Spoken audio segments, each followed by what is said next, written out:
Yeah, This final- conference will now be recorded. Those okay. Might be here. Okay. Good evening. Today is Tuesday, December 1st. I got the date right. Thank you. Tonight is another Planning and Zoning Commission meeting. Tonight we have public hearings going on, and we also have a general meeting tonight after the public hearing. As a note at the beginning of our meeting tonight, before we start, we do have another meeting that's going to be a special meeting. That's going to be next Wednesday. That is going to be dedicated to public comment, basically, for the 7-Eleven application, which is not on the agenda tonight. So if you're here looking to ask questions relative to that application, since it was in the newspapers again today, we're not going to be discussing that at all tonight. That is going to be next Wednesday versus Tuesday on December 9th. And it's going to start at 8 p.m. in room 213. Room? Yeah, it's going to be all online. And so the agenda will be posted Thursday afternoon to the town website at 5 o'clock. So look for that number on the town website Thursday afternoon, telling you how to log in for the meeting next Wednesday, the 9th. Okay, we'll talk after. I was going to ask about the webinar versus whatever this is. Okay, great. Okay, with that said, tonight we have a public hearing. The first item, I read this once before, right? The continuation? No, the Compass. No. The one that's being passed. No, this could be continued again. So if you could read it, Okay. I don't know if people are here tonight for this one as well. I'm going to read the first item on the agenda into the record. Continuation of public hearing regarding coastal site plan review number 351, flood damage prevention application number 403, Sanford and Deborah Rich, 26 Beach Drive. I did read this. I'll read it again. Proposal to construct and install a new dock in the same location consisting of fixed pier, ramp, and platform, and to perform related site development activities within regulated areas. The 0.31 acre plus minus subject property is located on the west side of Beach Drive at the southwest corner formed by its intersection of Oaklook Drive, and it's shown on Assessor's map number 53 as lot 9 in the R1/2 zone. The public hearing will be immediately continued to January 5th, 2021. So if anybody's here on that application, we are continuing that to next year. Okay. The next item on the agenda, special permit application number 317, ELD Street Properties LLC, 1049 Boston Post Road. Proposal to establish a new 1,896 square foot plus or minus acre campus real estate office in a portion of the first floor space formerly occupied by Tina Dragone's retail store. I added that word. The subject property is located on the northwest side of Boston Post Road, approximately 70 feet southwest of its intersection with Brook Street, and is shown on Assessor's map number 73 as lot number 10 in the CBD Zone. This is the site of a store that, if you know anything about it, it's next to Sipster's at the top of Corbin Drive. Cameron, what do we got? This is something that the commission hasn't seen in the past few years, which is a request under section 723G of the regulations for a first floor real estate office. Fred and I have a staff memo dated November 24th, which is in your packets. You've also received in your packets comments today from 2 letters. Here's it right there, Steve. Oh, thank you. And as well as Mr. Maslin's got a PowerPoint presentation, and I included in the record, I just sent to the commission and included in the record a decision by the commission from 1996 regarding proposed real estate office across the street, Prudential Wheeler. The bottom line is this. There's been a long time Planning and Zoning Commission policy that in downtown, the commission had in its list of uses, offices on upper floors and retail and restaurants on the first floor, with the intent of that being I'll call it a vibrant downtown. You can go shopping, go out to eat, and what the commission believed was that by putting offices on the first floor, it really doesn't contribute to that. You're in a situation where at the end of the day, people go home, they turn off the lights, they're not, most of the time offices aren't there on weekends. And if you're thinking of strolling downtown at Christmas time, it's likely a real estate office is not on your list. So there have been a number of decisions in recent years regarding real estate offices. There are a number of real estate offices downtown, which have been in downtown for many years. Those are grandfathered in. But I think the goal of the commission, when they established these regulations, including the very specific 723G, where the commission has to make a specific finding on the impracticality of such space for retail use. I think there's a different standard in the regulations, so this application needs to specifically meet the standard in 723G and section 1005. I would note for the record that the previous was Tina Dragone. Before that was Eric K, a retail use. And I think that our staff report was incorrect in that it did not quite go back as far as we thought in terms of retail uses. Mr. Maslin pointed out that it doesn't go back 100 years, but certainly there's been retail there forever. The other side of the first floor before Sipster's was Nicholas Roberts. And those were, Nicholas Roberts has been a long time retail use. It's a wine store. Yeah, it's been a wine store. Liquor store. So I think the memo we submitted is self-explanatory. Certainly Brad or I can answer any questions the commission has, but this is unusual in terms of the commission has to make specific findings in terms of sections of the regs 723 and 1005 about this specific space, which is right smack in the middle of the windows. So can you just, I don't mean to interrupt. The only two real estate offices I know downtown that are on the Post Road are Caldwell Banker and Sotheby's William Pitt.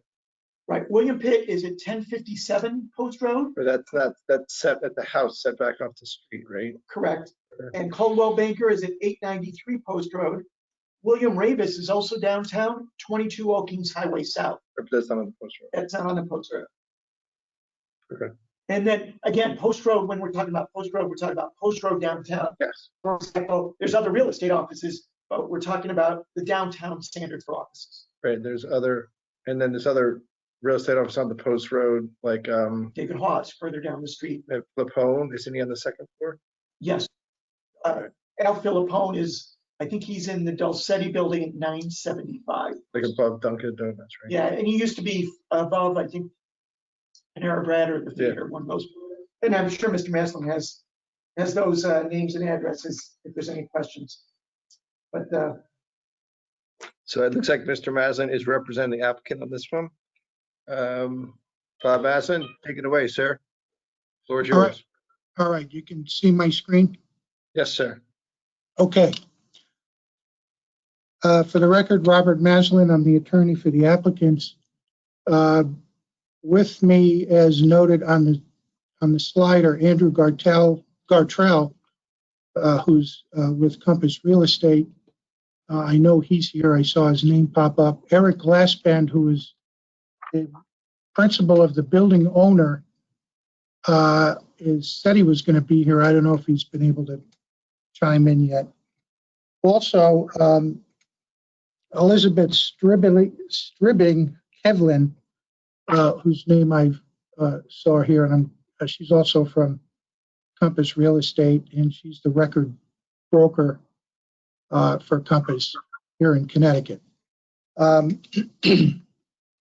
So what I thought was I'd take the information that's in the application, put some of the more pertinent slides, information on slides, and then go through some photographs and address some of the comments from both the staff and the opposition letter from the real estate office that's about 45 feet away from this. Okay, overview. This is a photograph of the space. It's got the prime retail real estate sign in the window.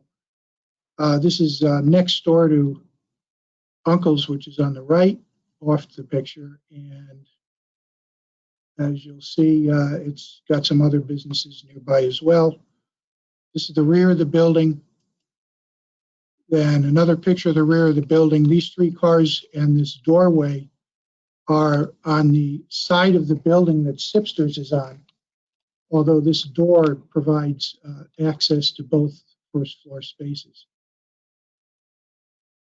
The next photograph is more of a direct view of the front of Sipster's. You can see Tina, the word Tina over on the right.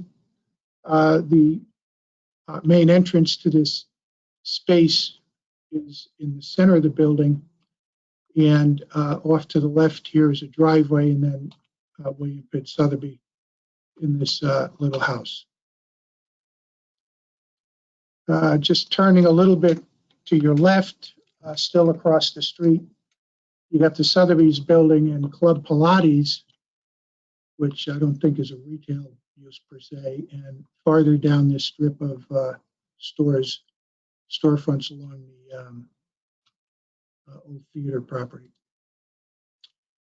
And I took a picture of, or actually got a picture from Google Earth, the street view of Coldwell Banker's office at 893 Post Road. Oh, here it is. And I also put in an aerial. This is not exactly the same as the aerial that's in the application.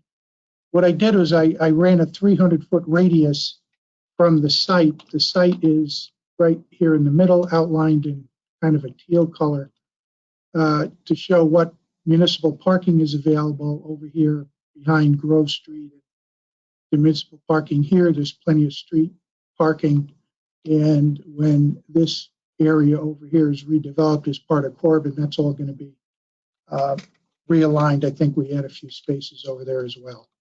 So I wanted to put that into a little bit of a context in terms of parking.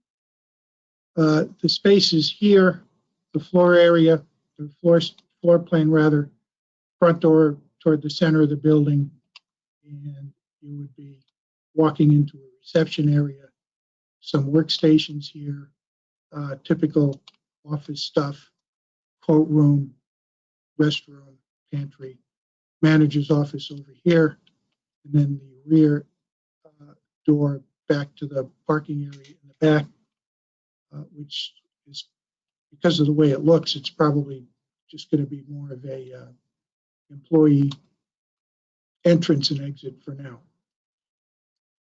These are not in the application. These are conceptual elevations of the front. It's basically a photograph with the Compass name here above the picture window, and some listings, generic listings here on this light that's over here to the kind of between the picture window and the entry door. This would have to go to ARB, which we'll do provided we get an approval here. This is an awning on the side, I guess you'd say looking from Uncle's toward the building with the name Compass on it.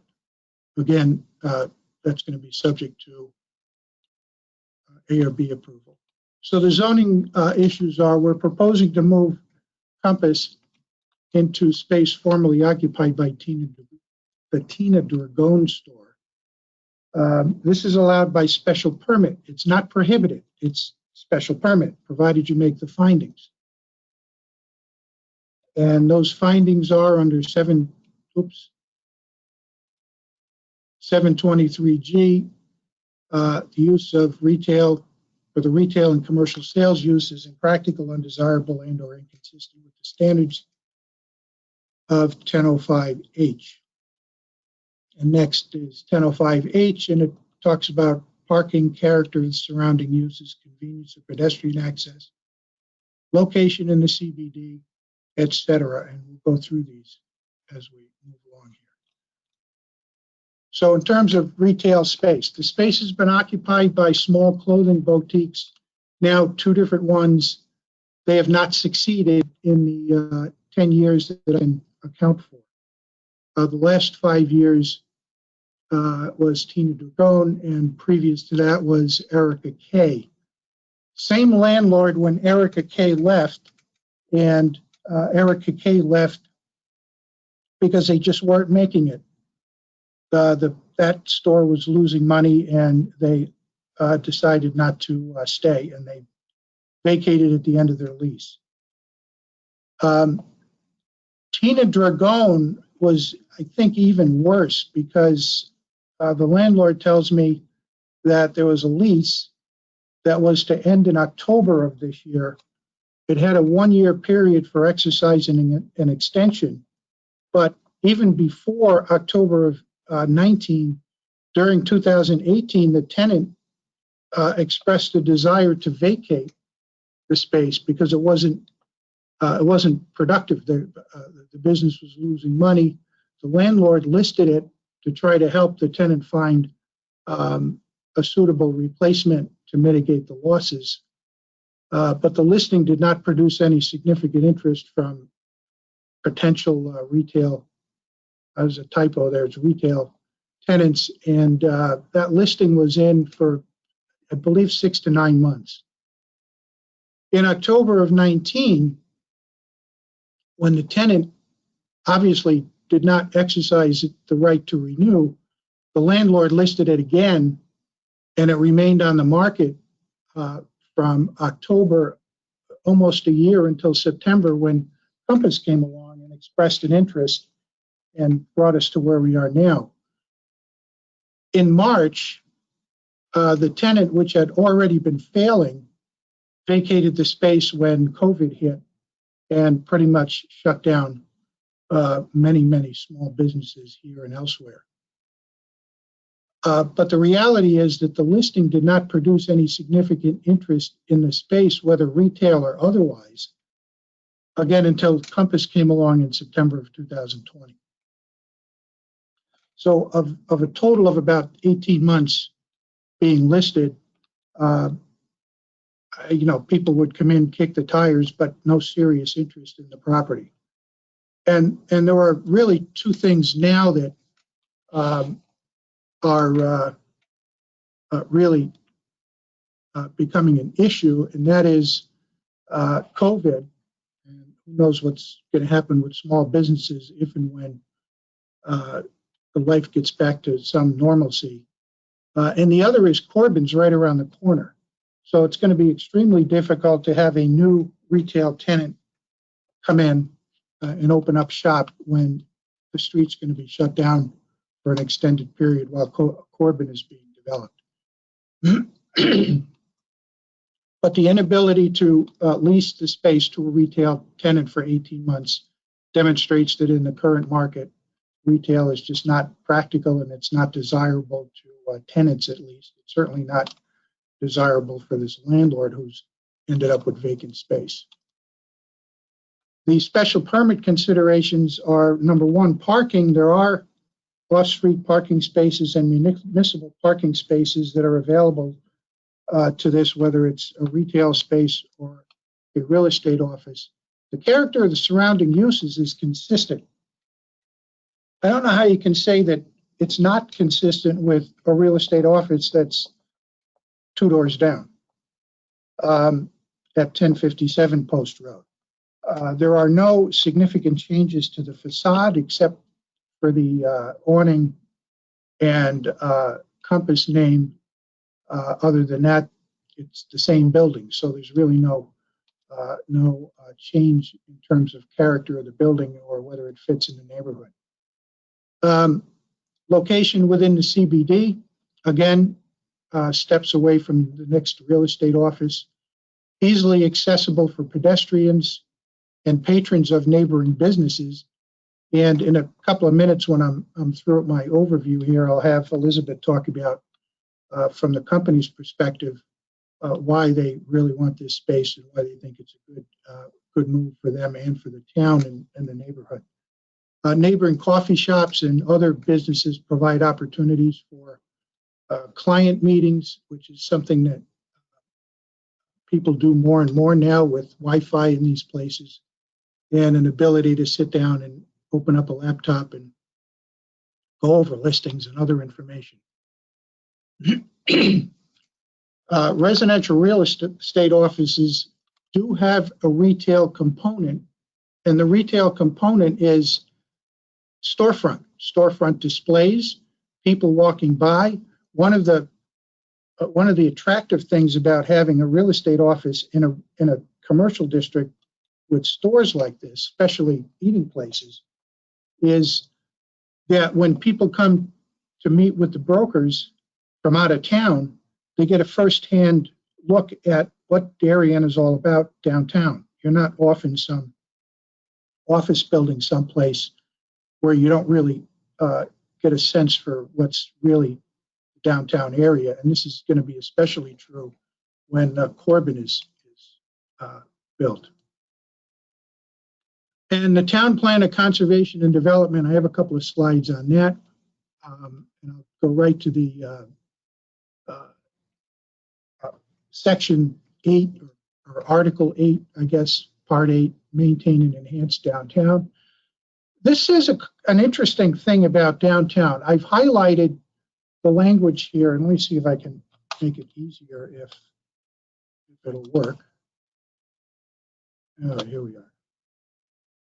Okay.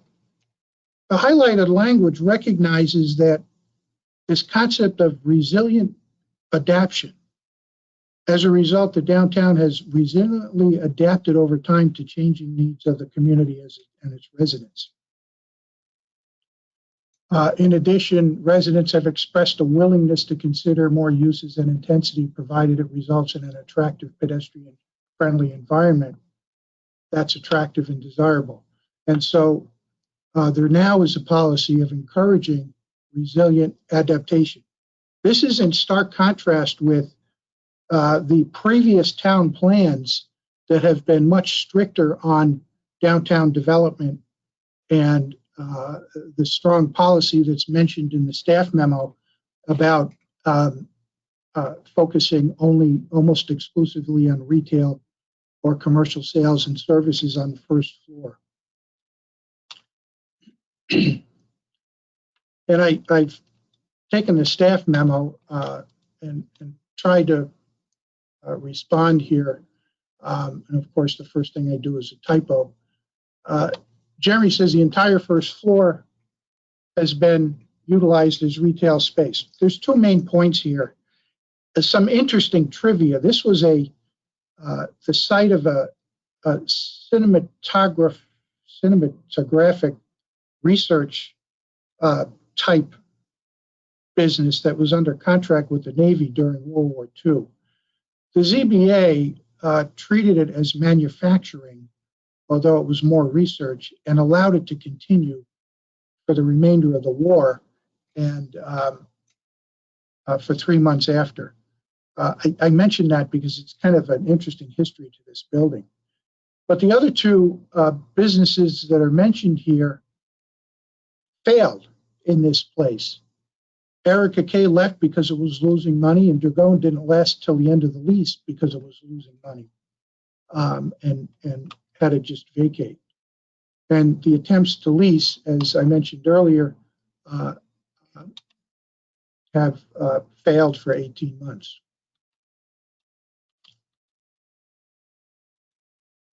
Off-street parking. Well, the staff memo seems to be confirming that we don't have to provide any additional off-street parking. It does mention office meetings, but the office meetings, I basically have two things to say about the office meetings. One, they're not going to create any more of a parking issue than the existing real estate offices in this central business district generally.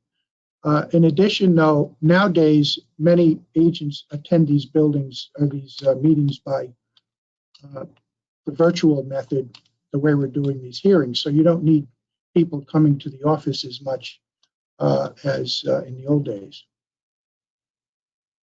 Again, the staff talks about a preference for commercial sales and services. The issue I have here is the staff memo quotes from the 1995 Plan of Conservation and Development.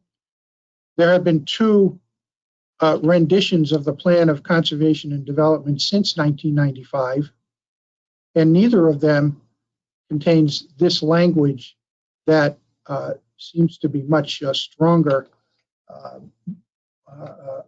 policy of retail on the first floor and office on the upper floors. As I mentioned earlier, this resilient adaptation is in the current plan, and that to me just signals as a matter of the town plan, it signals that uses should be at least considered opened up to some minor variations or some variations from the strictly retail uses downtown. In the staff memo, there's mention of a couple of three previous applications. I'm not sure what all the relevance is, but 30 for Old Kings Highway we just did. It's not on the post road. It was approved. It was approved generally without any specific type of office use in mind. 1063 is Bankwell. That was approved following a text amendment, which would have required the commission to find that the bank branch use was consistent with the town plan. Here, we do have a real estate office. There's no reason, and it's consistent with the town plan today. And I think the commission should be more flexible than in days of old. 22 Grove Street, that was a real estate office at one time. Not anymore because it wasn't working out. It was, I guess, a little bit too far off the beaten path. Although it was next to Brook Street Plaza, there was really nothing around it that it could experience any synergy with.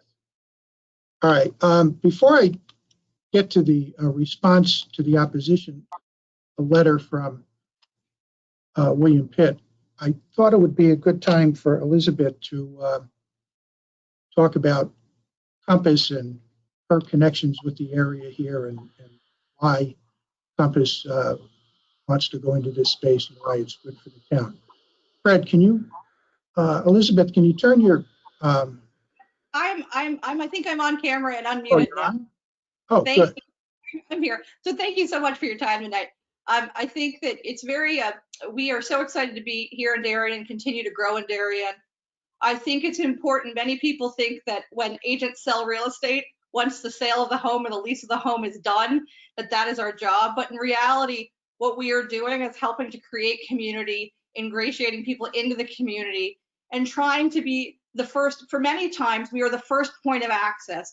Since COVID's begun, we've seen 16,000 people leave the city of New York, the majority of whom have come to Fairfield County. And for many of those people, us as agents are their first line. They're the first people. And what's so important, we're not just showing them houses, but we're letting them see what the community is around them. As a resident of the state of Connecticut and the child of my father grew up in Darien and New Canaan, I know how important community is, but our job isn't done when they find the house. We're helping them learn about neat coffee or going to Fjord to get the greatest fish dip in town, or whether that be the greatest donuts next door to Neat.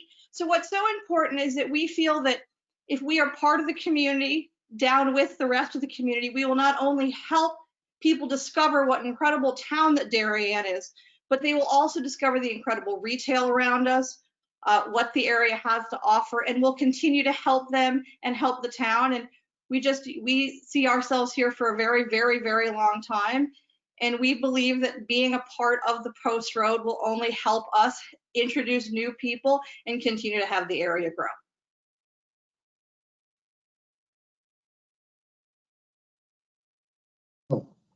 Thank you. Any questions for Elizabeth before I continue on? I'm good with that, Bob. That's fine. All right, thanks. And I have about to wrap up here. There's an opposition letter from William Pitt Sotheby, which is next door. And I put a few of the comments up here. Some of the letter repeats what's in the staff memo, so I don't want to repeat that. But there is a statement here that sole occupancy of other real estate offices that have been in existence well before the regulations were adopted. I don't know of any real estate office that has been in place since 1925. I don't know when Coldwell Banker's location was approved. I do know that there were two others. The Sotheby place was approved. I think it's Ravis on Old Kings Highway had to be approved more recently. Yeah, some of them are sole occupancy buildings, but I don't think that has anything to do with whether or not Compass has to find a building it's going to solely occupy in order to get its downtown location. The letter talks about parking. We've addressed that previously. In fact, the staff memo recognizes that we don't have to provide any additional parking. In fact, the parking requirement is a little bit less for an office versus retail. I made this point before about occasional office meetings, particularly when people participate by GoToMeeting or some other internet method, will not generate any more of a parking problem than William Pitt Sotheby does when they have their meetings. Compass's present location at Al Filippone. Well, that's the only upstairs office that I'm familiar with. But if they wanted to go up there, that's fine. They have offices in several locations, and if they wanted to use this as a like an outpost, that's their business model. You don't get much exposure up there. You don't have a window where you can show off your listings. But that's only one, and there, as I said, others in downtown. Now, before I finish up with these questions, I want to, let me see what I have here. Let's try this. Okay. Now, I only have this in a PDF, but it's already in the record because Jeremy said he distributed it about 7 o'clock tonight. This is a copy of the 1996 denial that Jeremy mentioned at the beginning of the hearing. First of all, this is 24 years ago. Much has changed in the last 24 years. We have 2, maybe 3 town plans since then. The makeup of the commission has changed. Businesses downtown have changed. We now have a town plan that recognizes this resiliency in the CBD that was not in the plan back then. As I mentioned before, the plan back then was much stricter. One of the things that really jumps out at me here is paragraph 2. The applicant is proposing to expand an existing residential real estate office into immediately adjacent first floor space previously used for retail. This means that the real estate office already existed next door. And what the commission was really doing here, in essence, was denying the expansion. But the real estate office had to be approved at some point. When, I don't know. That's not mentioned in the decision here. But it's different from a denial of an application to put a real estate office in space for the first time.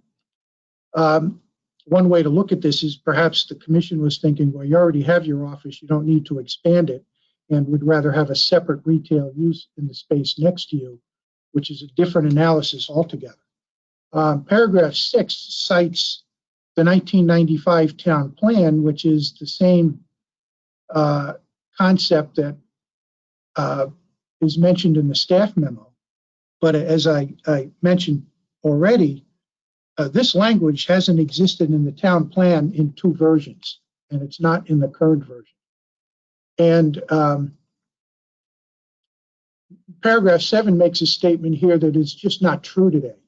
Real estate offices, for example, typically have much higher number of employees than a clientele who may be on the premises for extended periods of time. I'm not sure that was even true then, but today you just don't see real estate offices with a dozen people in there at any given time. What you have now is typically an office manager, maybe 1 or 2 clerical employees, and 1 or 2 agents.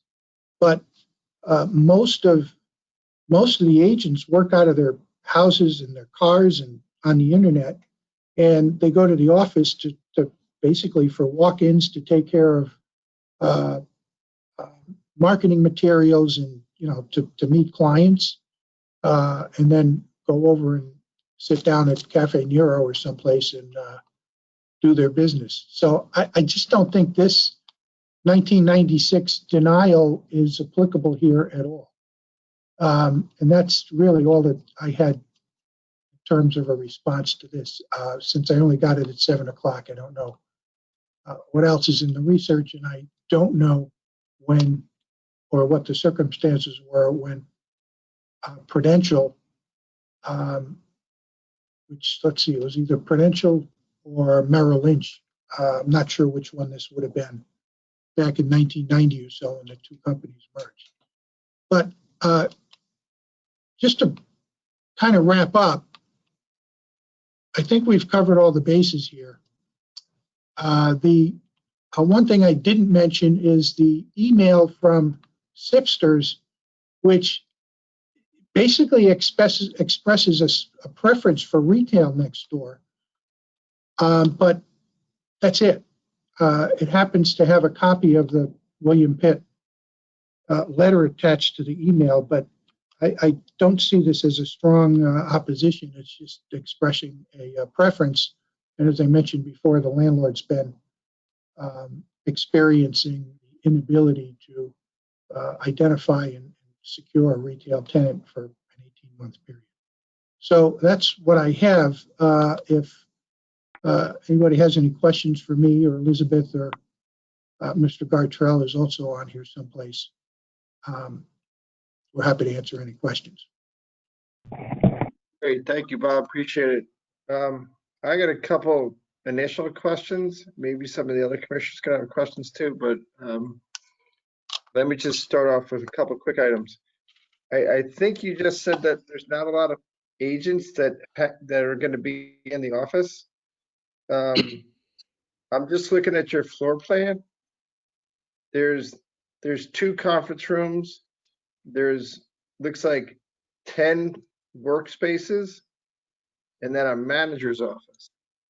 So one thing I got to believe Compass has more than 12 agents, or wants to have more than 12 agents, but you're going to have space for at least 11 agents in there at one point in time. Am I reading this correct? Is that right? Maybe Elizabeth can answer, or Bob, you can answer that. I can take a stab at it, and then maybe Elizabeth can fill in the blanks. This is a business where an agent doesn't sit in the office all day, 5 days a week, Yeah, I know that. Yeah, and especially residential. Residential, their offices are open on weekends. They deal with open houses. But for some of the agents, they happen to have their own desk. Others don't. And that, I'll defer to Elizabeth on that, but that may be one of the reasons. You have a reception area, and you also have conference rooms. Conference rooms are there to clients if you don't want to go to Cafe Nero or some other place, or you want to sit in a really private setting and do your business there. I don't think it's an indication that you'll have all of these chairs full all the time, or even frequently for that matter. Elizabeth, do you have any Yeah, no, I have to concur completely. I mean, I think whether it be Darien or any of our offices, we find that this is, a transient in sense of people are on their computers, but they're also in their cars. They do come in. That's why we have the 12 desks, but the conference rooms are really designed. We obviously do have sensitive papers that do need to be signed, whether that be for an offer, et cetera. So often clients will come in and that's where we'll start. And then from there, we'll go out to Darien from there. But it's just, no matter what, I think part of the country you're in now, I think you'll find the same things. Agents are, even pre-COVID, agents are using a lot of different spaces, including the front seat of their car for offices. So for example, my sister's friend lives in Brooklyn Heights and she wants to move to Darien. Where are you going to tell my sister's friend to go to? Meet at your office? Assuming that it's not COVID, yes. I mean, obviously, they're different. We have to have different things with COVID. But yeah, of course, that's usually the first place we'll meet. We'll talk about what's going on in Darien. We'll also show different options for houses, and we'll usually go get a bite to eat. Then go start touring houses. So like on Saturday morning or Sunday morning, when I get off work, it's my first day off, me and my little kid or my sister's friend's kid who's going to come up, meet you at your office, park my SUV in the back, and then we're gonna have a cup of coffee. Then we're gonna go out and look at houses in your car, something like that. Often people take their own cars. Okay, so all right, so then if you have 12 agents that have meetings, everyone's gonna meet at your office on a Saturday morning, Sunday morning, and then you're gonna disperse from there. Just so you know, I think that just in reality, you're not seeing. People do come to the office, but you're not seeing huge groups come in at the same time. That's just something you wouldn't see in Darien, you wouldn't see in Iowa.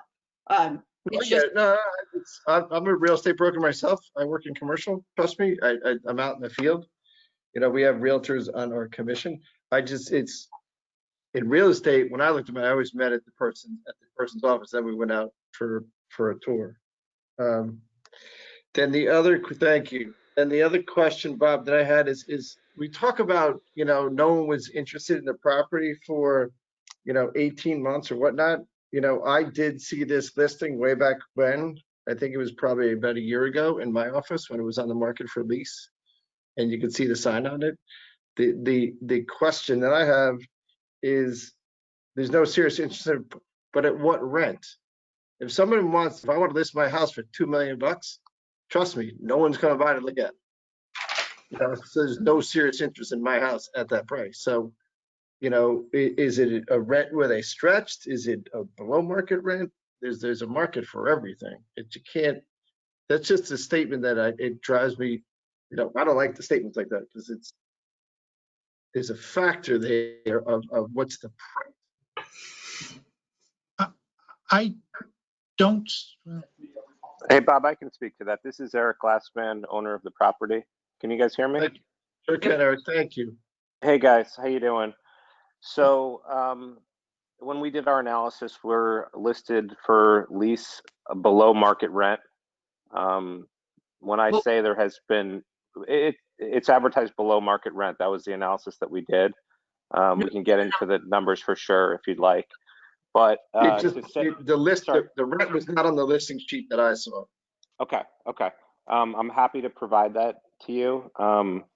But yes, if you take the totality of leases that were signed in this space over the past couple of years, we were offered below that rate. To say there's been little interest is an understatement. To say that it's a desirable location for a retail tenant is a complete overstatement in my view. Like Bob has said, I've had it listed on and off for 18 months. Yes, we did get some interest from a CBD oil company who wanted to pay $20 a square foot. So I understand that you guys want the traditional retailer in that space. Unfortunately, in this day and age, in my experience, for a long period of time, I think a year and a half being listed is a long period of time, there's been nothing. And that's why I was so excited for Compass, because they are really, I think, doing a great job in our community, selling a ton of real estate, want to be part of the community, which I think is fantastic, want to be part of our community in our downtown area. I mean, I couldn't think of a better use. I can, yes, if I probably wanted to list it for 70% below market, I'm sure I could get some CBD oil tenants or vape tenants, and that really was two interested parties. Maybe 70% of the interest over the past 18 months were those two candidates. So you're in the commercial real estate space. It's dire out there for landlords, and it's not really for the landlords. It's retail as it existed fails. So the people, we want our boutiques to be around, our boutique retail that sells merchandise, but in my experience, my tenants have been crying to me, the past two that Bob mentioned, because they cannot make it. So our town is not supporting them enough for them to be able to make it. And in my opinion, there's a strong argument to say that retail in the downtown area is undesirable. And that's really where I stand on that. Okay, that's fine. And the bottom line, two quick comments on what you said. I don't think there is any such thing anymore as called a traditional retailer. I don't know. I think that went out the window a couple of years ago. And at the end of the day, regardless, we want a vibrant downtown. It doesn't necessarily have to be, somebody selling, perfume or having, a restaurant or a pharmacy. We want a vibrant downtown, and in any way that we can get it. Those are my threshold questions. I'd like to throw it out to the rest of the commission. Karen and Jennifer. Yeah. Hey, Jen, do you mind if you want to go first or last, Jen? You're a realtor. I'll go last. I was going to keep you last. You always leave the best for last. You know the most. So let's go, Kara first. My questions are pretty simple. I have a parking question, which I will ask to Attorney Maslin. But I guess for Elizabeth, and I guess I'll leave the landlord's comments aside, even though I kind of found them a little inflammatory, but I'm just going to put them aside and not address them. Elizabeth, I really, really enjoyed and sort of like respected how you presented why Compass would be a valuable and sort of, good asset to downtown Darien. I guess what I think I would find valuable also, and I think maybe the commissioners would and other people would find valuable and sort of good information is maybe how Compass is different and, what you could add to the vibrancy and resiliency of downtown, because I do think Attorney Maslin's point about having a resilient downtown and making it pedestrian and having walkers doesn't exclude real estate necessarily from retail, because I think you are selling something. It may not be CBD oils or the scary vape stuff that like the landlord tried to talk about, but I think you are selling something and leading to a vibrancy and a resiliency of downtown and changing the paradigm of how we think about what downtown needs to look like and be about. So if you could speak about maybe, how Compass has a different model than maybe, or has, looks at real estate differently than maybe real estate was looked at in 1996, the example that was used. I think that might be useful or valuable to me, because I'm not a realtor and I'm not in the real estate business. Yeah, I think it's just that's a great question. And I think a lot of it, I'm going to sort of piggyback on what I said earlier. The entire motto of Compass, one, for us as employees, collaborate without ego to create a community internally, but also on an external level, our motto is to help everyone find their place in the world. And by place, we mean home. And I think that our focus, we don't just mean home as your physical four walls, we mean home as community. Like, when you say I'm going home, you could also say I'm going home to Darien or Duquesne, whatever it might be. It's a bigger emphasis. So what we're trying to do is create a firm where not only are we selling and trading the single largest commodity or asset for most Americans, but also we're trying to create a bigger community. We find our goal is to have agents who are ingrained, whether it be in Little League, but trying to make it a more holistic approach. And then a lot of that is coupling, we obviously have we have a big technology platform that we're working with. But our real focus is to try to just have everyone find a sense of security and safety, and our agents are working to do that. And we feel that being downtown, and we are not an ancillary member, we're fully there, and we're working with not only whether it be the baker or the banker, we're doing whatever we can to sort of build and promote sort of pride of home. Thank you. That was really helpful and I think informative, at least for me, because I'm not in the real estate business. And I think that was, helpful in terms of like why a real estate office maybe is different than a traditional, other kind of office building on a first floor space. So I found that thing useful for me. Thank you. Jim Rand, you want to go next? Yeah, I'm not sure who to address this question to. My concern is the terms under which we approve this, if we approve it. The argument that a piece of real estate that's been in business for 100 years, give or take, and occupied in a series of retail shops, but for a few years during the Second World War and the last 5 or 7 years, whatever it's been, most recent, that doesn't impress me. I don't think we should rely on a statement from the owner or the owner's representative that it's not desirable for retail. Now, from the town's point of view, I think that an occupied business premises on the post road is better than a half-empty building with a for rent sign on the front of it. I think that's better for the town. But I would prefer not to see us rely on the argument that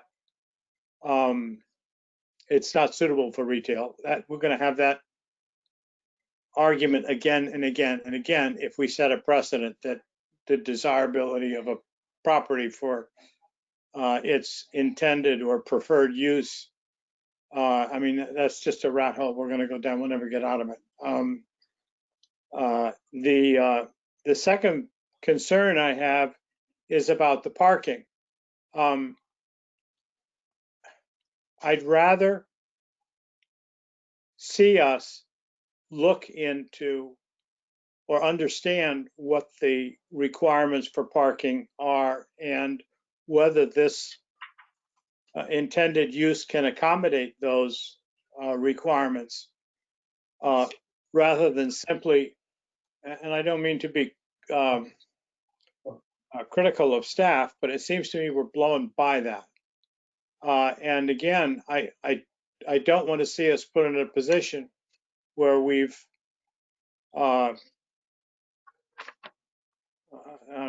ignored, perhaps is too strong a word, but we haven't attended to the parking question, and it comes back to bite us the next time we're in a similar situation. And Bob Maslin or one of his colleagues can say, well, look, you did this here, so you should be able to do it in this case. And that's not much of a question. I apologize, but that's my concern. I don't have an objection to the intended use, just to the way we get it done if we decide that we're going to do this. To answer your question, if the parking ratio, check my math, is 4 per 1,000 for parking, they're supposed to have 8 parking spaces for the retail use. And the 4 per 1,000 is for an office use. And I think they have 0 on-site parking spaces or 3? If 3. So the building in my sense is underparked.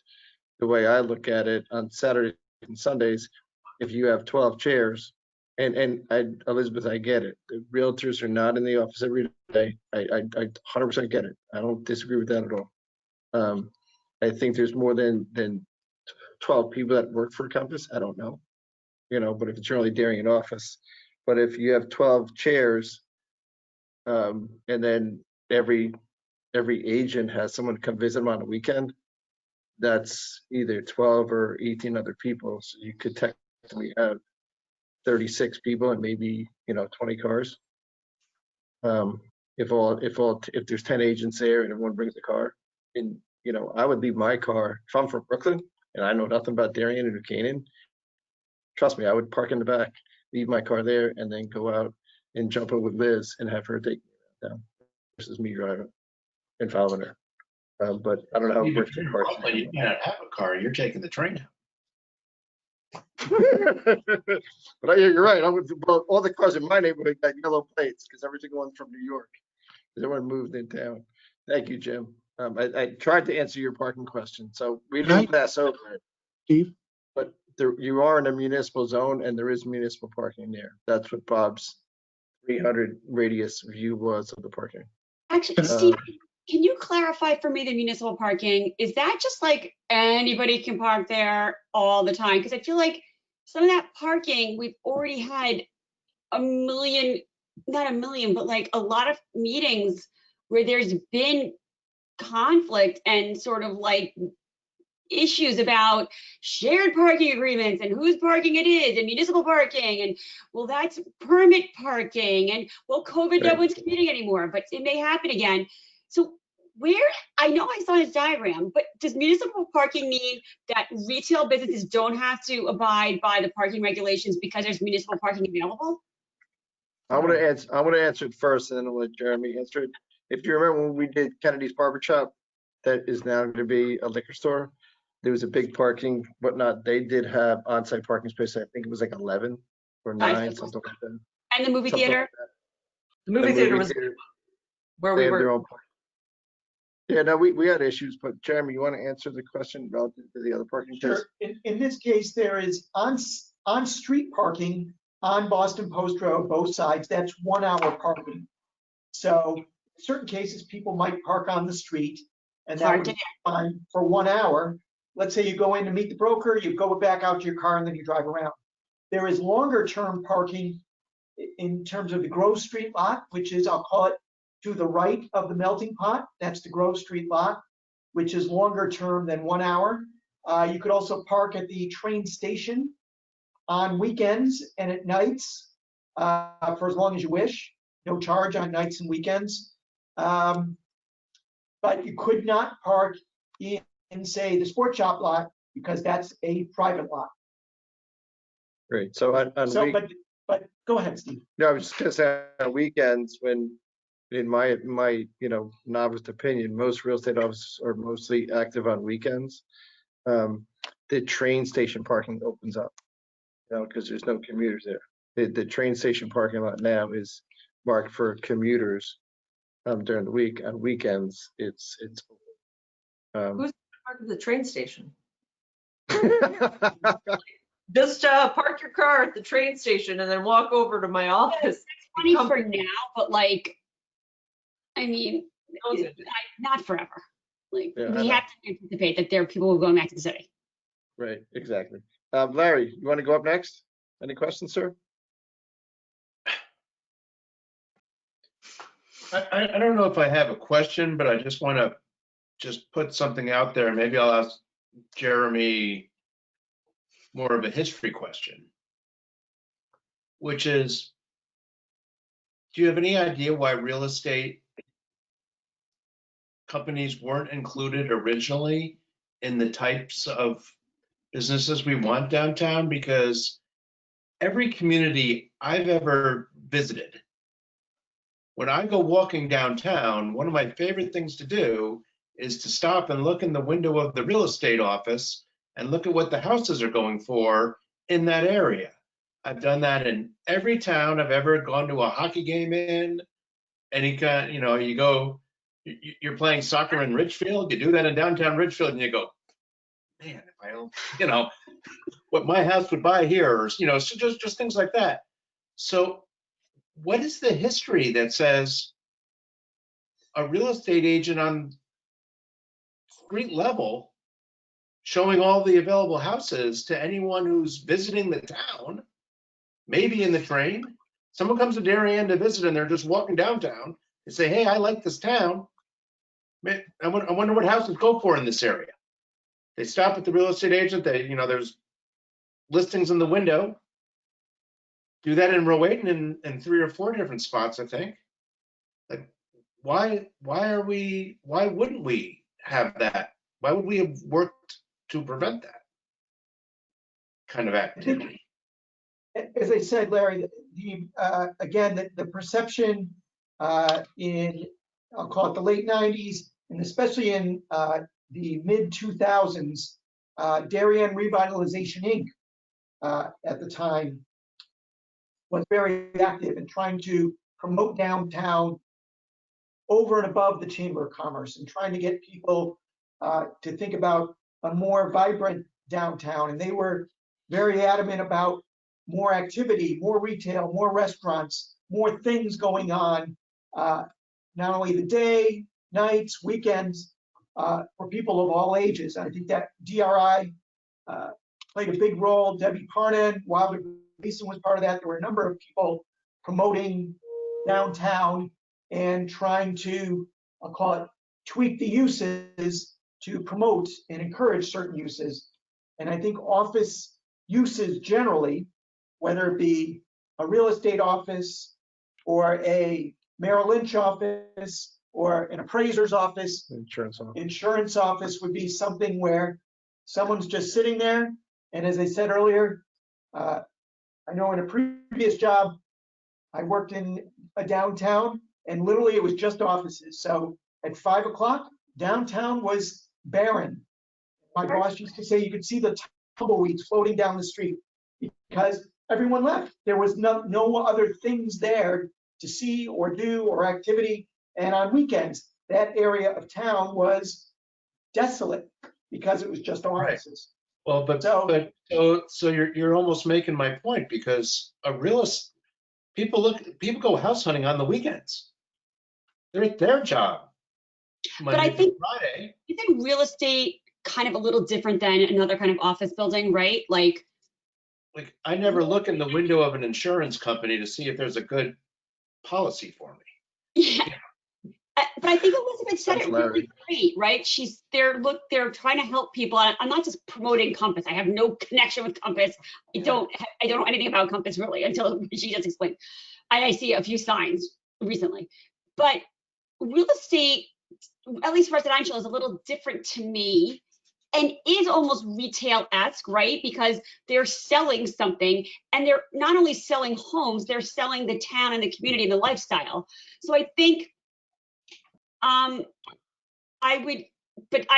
do see the point about not wanting solely and a lot of commercial office spaces on first floors of downtown, because maybe upstairs, right? Because you want them going to restaurants and shopping at lunchtime. But I do see I see a distinction. I mean, I define retail as a sale to an individual as opposed to a sale to a corporation. Right? Institutional is to institutions, retail is to individuals. Agree. In my mind, they're in business to sell to individuals, right? If you're sitting there doing, you're doing an art, I'm not going to go down other roads, but that a real estate office seems to me to be a retail type of a use. I don't know if that's legally defined that way. I'm just the guy who speaks English. Okay. That's why we love you, Larry. I think of I mean, that just seems to be the type of business it is. And I don't know if that's more of a comment than a question. I don't think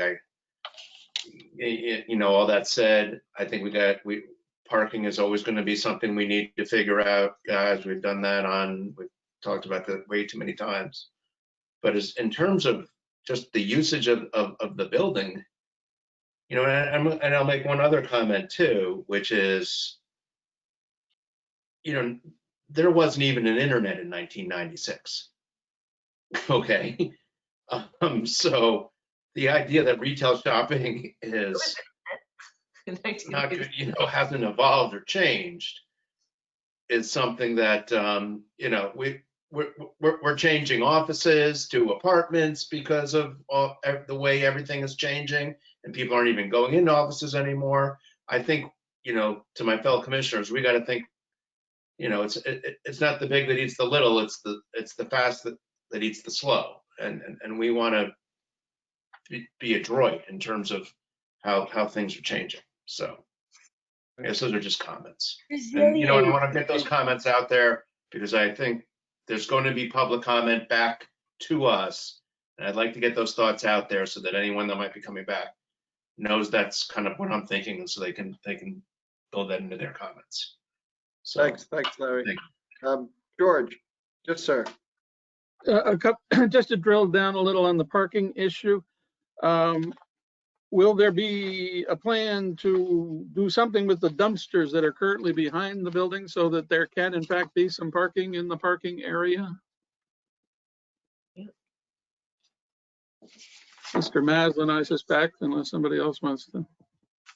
That's you, Barbara. That would be a landlord question. I don't think there's any other space for them really, as far as dressing them up. But we So even with little parking you have, you won't be able to use? Sorry? Even the little parking you have, you won't be able to use? Well, no, you'd basically maybe put nice fence around them or something so that you can put a gate in the front so they don't look like dumpsters. That's happened on other sites. When we did. Whenever they're going to be picked up. Pardon? Don't block them whenever they're going to be picked block up. them when they're getting picked up, right? That's usually in the morning, I would think. How about this one, Attorney Maslin? We are 9 months into the impact of this COVID virus. I gather that's about half of the time that the landlord has been marketing this property. We've got months to go. Is now a fair time to determine that the storefront property is undesirable or impractical as a retail use when COVID is having the impact that it is?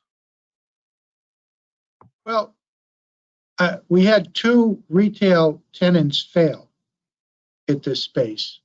One probably be more failing in town, but over time, and the second one was failing in 2018. So to some extent, you could say, yeah, COVID is having an impact. But there were problems with the retail tenants being able to make it.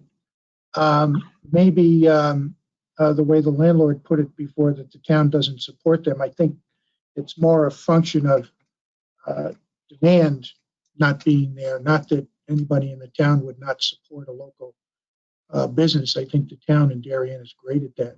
The people here tend to be loyal to Darien businesses. But the other thing to consider is Corbin's going to be underway for the next 2 or 3 years. And I think that'll have a dramatic impact on marketability for this space.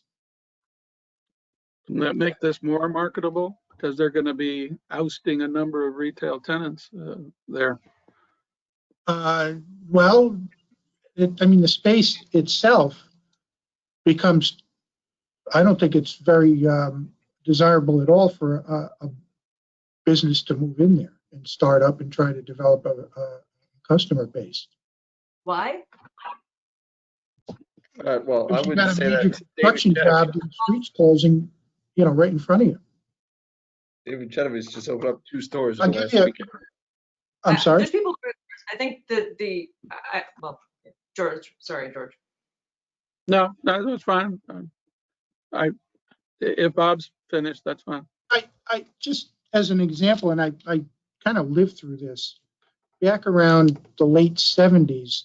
Washington Street in South Norwalk was completely redeveloped. The street was closed literally for 2 years. And during that 2-year time, there were 2 businesses that stayed there, and there's only one left in business today. 2 actually. One is a bar, but it's changed owners, but there's a jewelry store, and that's the only retail store that survived.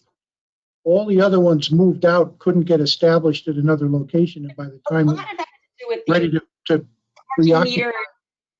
Washington. That's a whole different situation.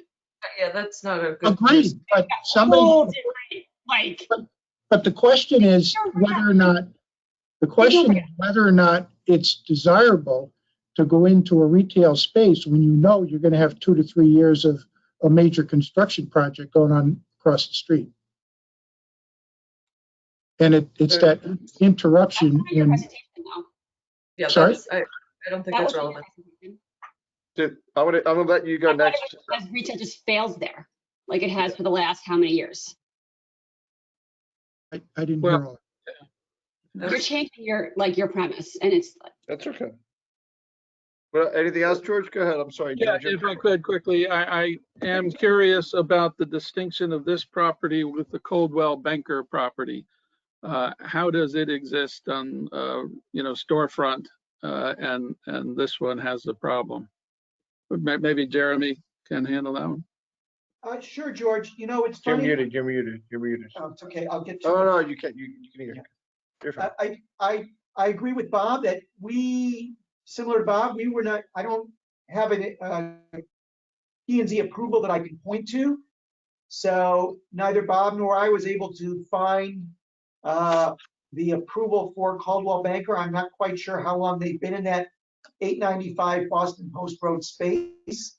I would have to do a little more research to try to figure out when they moved in and how they moved in and how it got approved. I was not able to find anything for this. I don't think Bob found anything either. So is it likely to have needed a special permit? You know, George, that's a good question. I don't have the answer. Bob, do you have the answer? Your microphone was turned off. I don't have an answer. You don't have an answer, and we'd have to dig into the zoning files to see if we can find it. Seems like a pretty comparable property. We probably ought to understand. I think the point, though, Commissioner Riley, is it's been surviving. It fits in. It looks good. It looks like retail. And if I could just get back to Commissioner Warble's question before, why isn't this allowed? I think it's just a matter of interpretation, because if you look at the definition of commercial sales and service, it says where products or services are sold at retail, wholesale, or any other medium. The unfortunate thing here is in the definition of business and professional offices, real estate offices are listed as an example of a typical tenant in an office building, but it doesn't define real estate offices as absolutely not retail or commercial sales and service. I know, and I completely recognize that both the staff and the commission for years have pointed to that mention in the list of examples of space that's called business and professional office, that you've kind of pigeonholed real estate offices in that, but it really is a retail use because it's a sale of a service at retail to the general public on a one-on-one basis, just like any other retail store would sell clothing or any other item or services. So I just wanted to follow up on Larry's point on that. Thank you. Thank you. I will also point out that Coldwell has parking behind it fairly well. It's well used, but there's plenty of parking back there. It's a Thank you, municipal, Yeah, it's a That's a partial, municipal bond. partial municipal bond. Yeah, George, if you want us to dig out and track down that Caldwell approval, we could certainly do it for the next meeting. Just let me know. well, I don't want to be the lone voice in the crowd about that, but Kara joins me. I think. No, I think that would be helpful. I think that'd be very helpful. Yeah, thanks. You got 3 yeses. Hey, Bob, the only thing I just want to, and I'm going to let Jen, you're up next. But the only thing I want to comment, I wouldn't really talk about failing retail in town. Baywater Properties just opened up 2 retail stores in the last 2 weeks, and they're going to be under construction for a while. One's is called Warm. It's a women's clothing store, which is right down the street from this one, and the other one's called Pliables, which is right down the street. If those guys would not have opened, if they didn't think they could go for it while the other space is under construction. With that said, Jennifer. I don't know where those locations are. What they, They're right next to the Sugar Bowl. Yep, right next to the same thing. Old Greaves Pharmacy, next to Greaves Pharmacy, under at Greaves is. okay, where that custard place used to be. A long time ago, yeah. Yes. David Genovese, you know him, he's the landlord. Yep, okay. So Jen, you're up. So I'm just going to go on the record. I'm a licensed real estate salesperson with Douglas Elliman, and I sell real estate all throughout Fairfield County.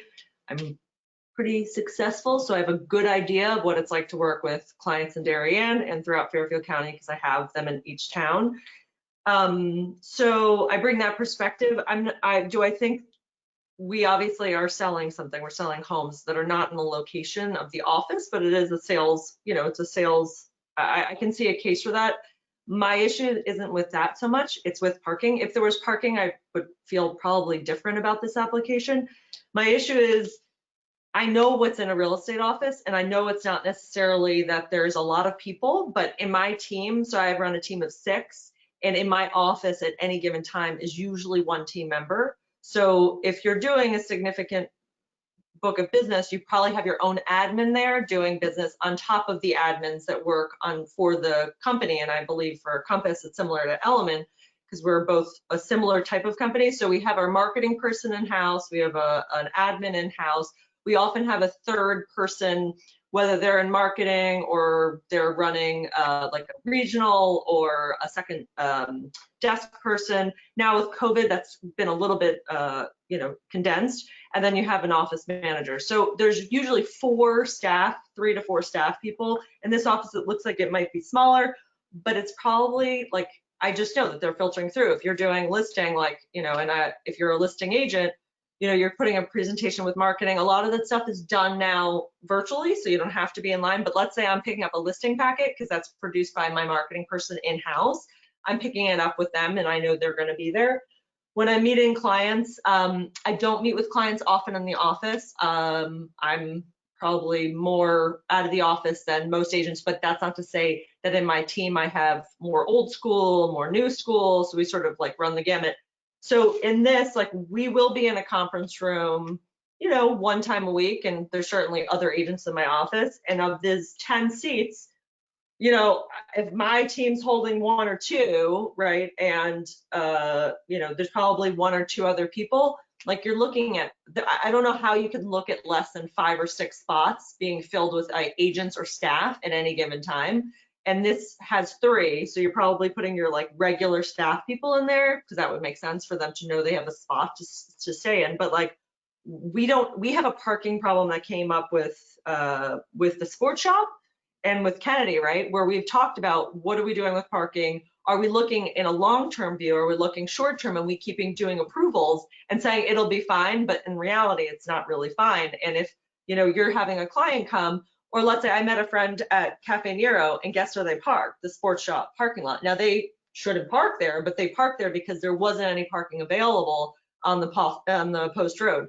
So for me, it's less about I'm obviously in real estate. I love being in real estate. I do think it's such a great use for the community. My issue is that we don't have parking there, and I don't understand how we make, there's 8 spaces, but in reality, you probably need more than that. If you have 3, even if you're using 2 conference room, you're probably looking at 6, right, that's 7 cars automatically without any other agent just coming into, like, we're a pretty paper heavy business. So like people will pop in the office, not just from the Darien Compass, but like, let's say a New Canaan agent or a Greenwich agent selling Darien that day, they're going to pop in, print out listings from that printer because it's easy. So I feel like I'm pretty, and I am someone who's pretty transient. I'm moving around a lot. I use my car as an office, obviously. I just think that that's like really boots on the ground. There's very successful agents at Compass that have people that work for them as well. So I can't imagine, like, I don't, the 8 spaces you need, you probably do need. And, I understand this is a special, this would, I guess, technically we could approve without having those spaces, but that would also be negligent on what our parking problem, which we already know we have issues, and it's come up on public record with parking studies that have been done. So that's my biggest issue. There's, so I think that's, that's my 2 cents. But I will say on record, Bob, I appreciate what you're saying about retail, but I'm so proud of Dave Genovese. We have 2 new people that are moving into Darien. It's awesome. That is vibrance that we need in downtown. And I think that who was there, I've gone into that store once since I've lived in Darien for many years, and that didn't work. Pliable is a place that I will go, and that's very of 2020. I'm sure that if Pliable tried to come in and sell, whatever $15 bowl in 2000, people would have been like, that is hysterical. No, thank you. But times have changed. And if the retail reflects the times, people are going to go and they're going to buy themselves a $15 bowl, even though it's $15 for a bowl. So I'm so pumped for everyone who moves in, and I appreciate this application as well, because I think anything that brings vibrancy to downtown is good if we have parking to support it. Thank you, Jen. Appreciate it. Any other commissioner want to make a comment or professional before we open it up to general public? I just have one question, and I guess, Jeremy, I'm going to ask for your wisdom here too. So let's assume if Compass was taking the exact same space on the 2nd floor, would we be seeing this at all? No, because 2nd floor is So they permitted. would have the exact same number of agents and business and people, all that, have the exact same impact on parking.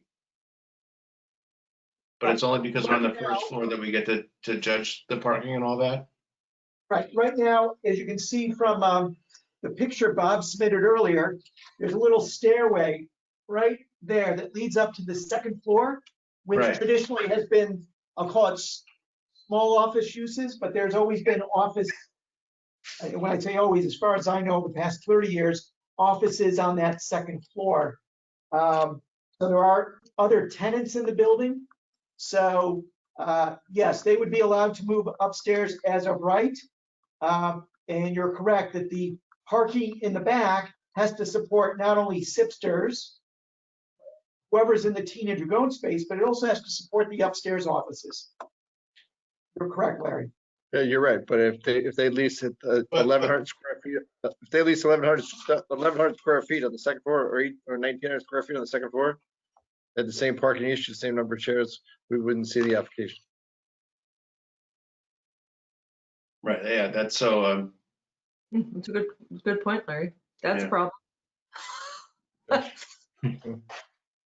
I don't know exactly who's on the 2nd floor.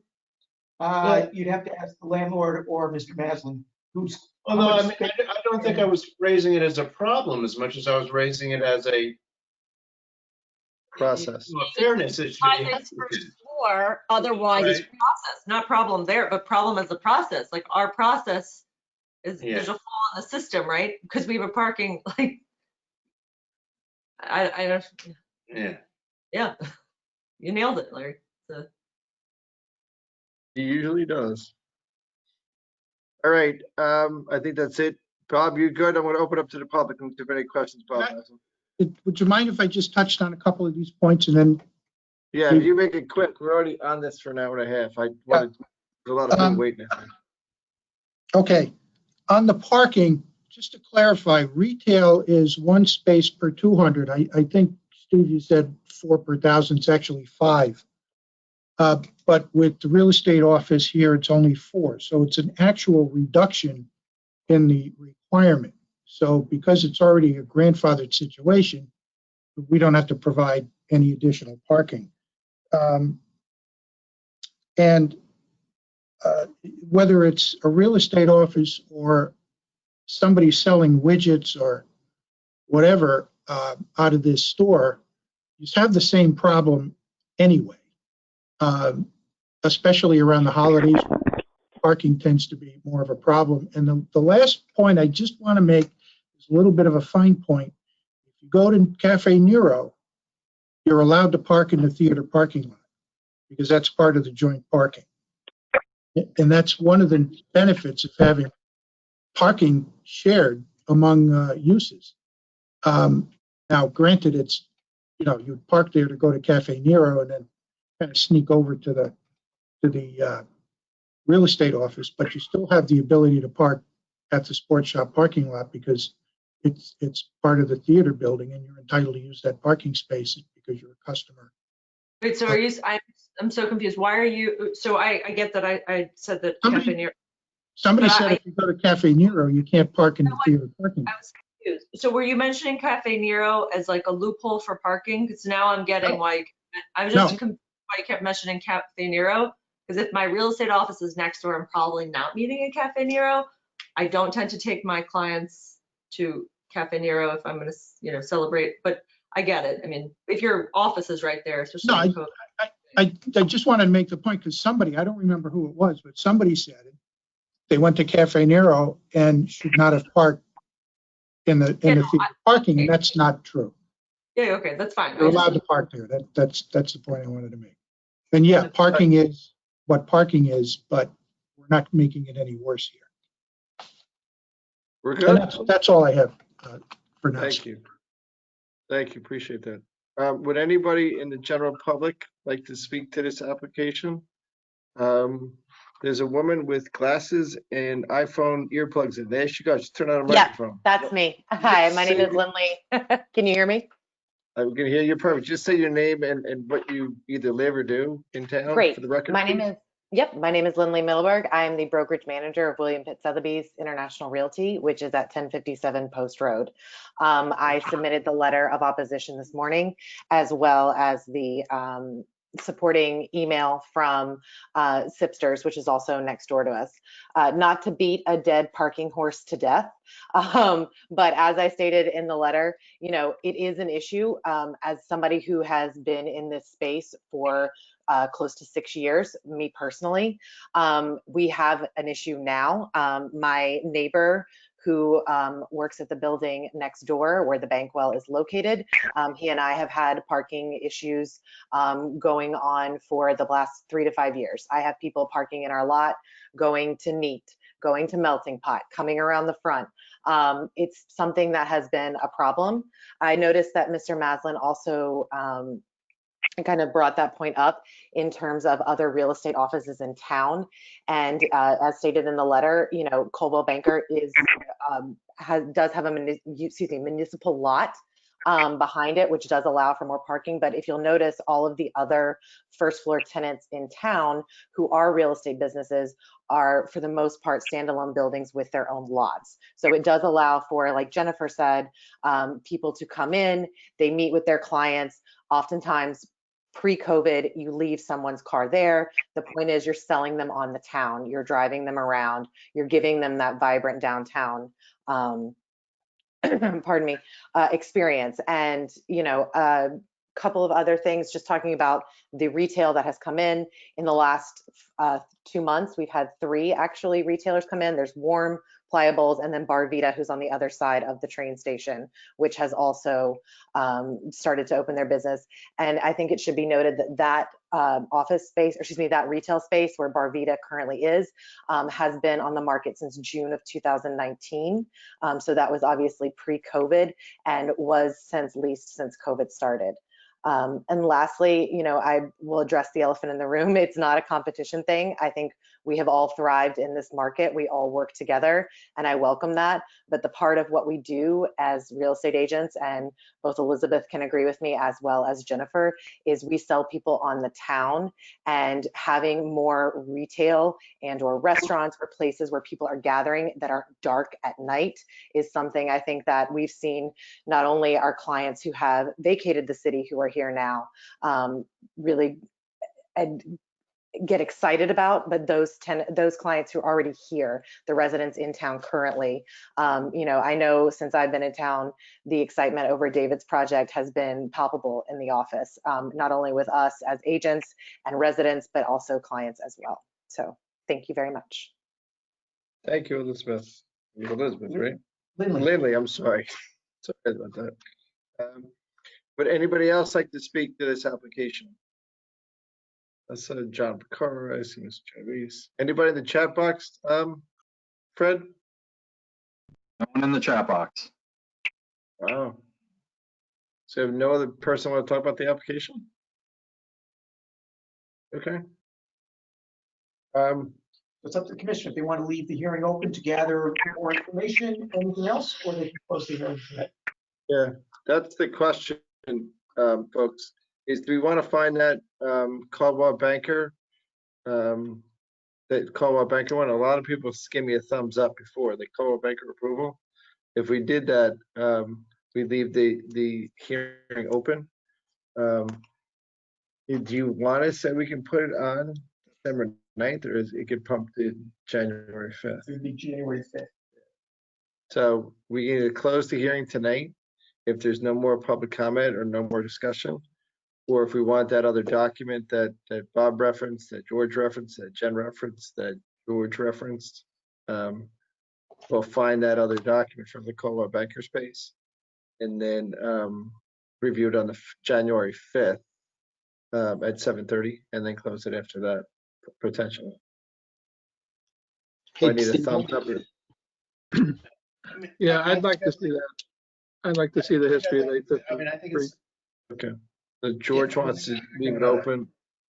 I think Larry wants to leave it open and Kara wants to leave it open, right? Because you want that document. All right, that's fine. We'll leave it open. Steve, will we have an opportunity? It's David Genovese, a neighboring property owner. Will we have an opportunity to speak at the next hearing? Then, if you're going to leave it open, You can leave. You can speak now if you want to, or we can move on, or you can speak in the next hearing. Yes, there will be definitely public comment in January 5th. all right. I'll just get on to the next. You got enough going on tonight, so. Thanks, buddy. Okay, that's cool. So we're gonna adjourn. What are we? Continue the hearing. Continue here. We're gonna continue this hearing to January 5th, 2021. That meeting will start at 7:30 p.m. Yes. That will be on time on that date. Okay. Thank you, Bob, and your team, and Elizabeth and the landlord for your time. We'll get back to you. It's a month from now. So have a nice holiday season. All right. Thank you. Moving on. Next item up for bid. Coastal site plan review number 80-A, land filling and regrading application number 489, Timothy and Angela Riley at 241 Long Neck Point Road. Proposal to construct a new single-family dwelling, install a pool and pool house, new driveway areas, perform related site development activities within the regulated area. The 1.4 plus or minus acre subject property is located on the east side of Long Neck Point Road, approximately 0.44 miles south of its intersection of Pear Tree Point Road, and is shown on Assessor's map number 61 as lot number 13-1 in the R1 zone. Could you measure it from the drive there, get to 0.44 miles? No, Fred estimated it. Great. This is a house that's right next to the gates at the end of Long Neck Point Road. Is this one inside the gate or outside the gate? There's two applications you're going to hear tonight, number 237 and 241. 237 is before the gate, 241 is after the gate. Okay, so if you know it, you get on Long Neck Point at the road at the very end, there's a set of gates. This is right inside the gates on the left-hand side. On the east side, yes. Yeah. You're staring at the house, you can see the green ledge lighthouse. What do we got, Jeremy? Thank you. Sure, there was a prior house on this property, but currently the property is vacant. The property does have access to public water and sewer. Basically, they're putting a garage, a pool house, a pool on the property.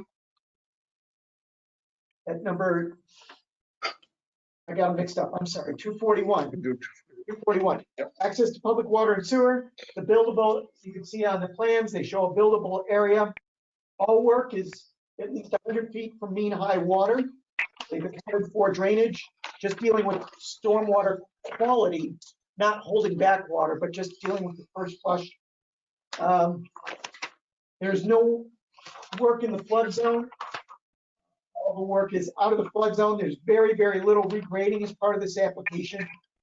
Just a little bit in the back lawn area. There's now a brick wall near the open space area. I'll call it on the far eastern part of the property.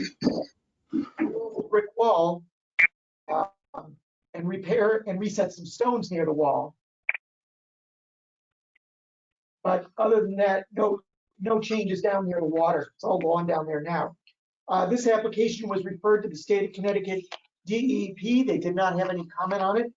It was also referred to the Department of Public Works. And you have a copy of their comment in your packet.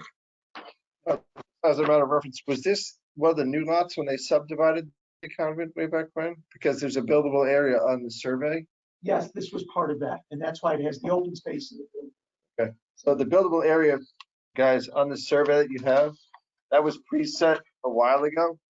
So, you know, it happens all the time. We set the commission sets the buildable area. Then when they finally come back and put in a house on it, the house is kind of fit inside that box. Peter Romano is from Land Tech, is here on behalf of the applicant.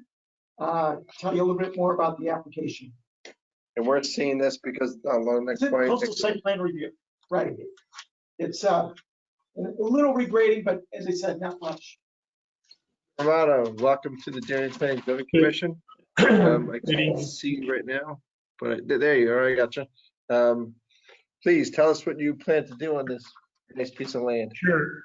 Good evening, Pete Romano, Land Tech, out of Westport. We're a site civil and environmental firm, and we're representing Tim and Angela Riley, who are on the call this evening. They're currently Darien residents, live out on Pratt Island right now, and they're proposing new single-family residence for their family up on Long Neck Point. Jeremy pretty much stole my thunder. I have 4 pages of notes, and he summed it up in about 4 minutes, but I'll take you through it just briefly, and then we'll get on to what's. We're here this evening for a coastal area management site plan application for our activity. And then a little bit of, we have also an excavation and filling and regrading application also. And as Jeremy pointed out, there's a little bit of grading. I think along with the Rileys who are with me this evening is Mark Finley of Mark Finley Architects out of Southport and his team, Jay Valade, Joe Mulligan, and Brian Coucher, who really set the house up in such a way that we respected all of the setbacks. We are outside that the CAM review area. I'll just take you through. Here's a little aerial. I'm sure all of you have been past the site. It's an absolutely gorgeous site. One of the best ones, spectacular site in Fairfield County, probably only rivaled by 237 Long Neck Point, which you're going to see next application. And this is where they sit. I think Jeremy explained that we are just through the gates at the end of Long Neck Point. Took some shots. Here's a view sitting on Long Neck Point looking out towards the south. Here's the gate the gate that is on the Riley property. That little area that you see at the end there's a turnaround and an easement associated with that, mainly for turning, be able to turn vehicles around, but actually this stone wall and gate is all on the Riley's property. Another shot looking view, as I said, just a spectacular spot. And the great thing about it is there was a house here before. The subdivision was done probably in the mid 1970s. The There was a house there up until about 5 years ago. So what does that mean? It means that all the utilities are already brought into the site: the water, the electricity, telephone, sanitary sewer. And that means that we don't need to disturb any of the mature oak trees that are along the front of the property there.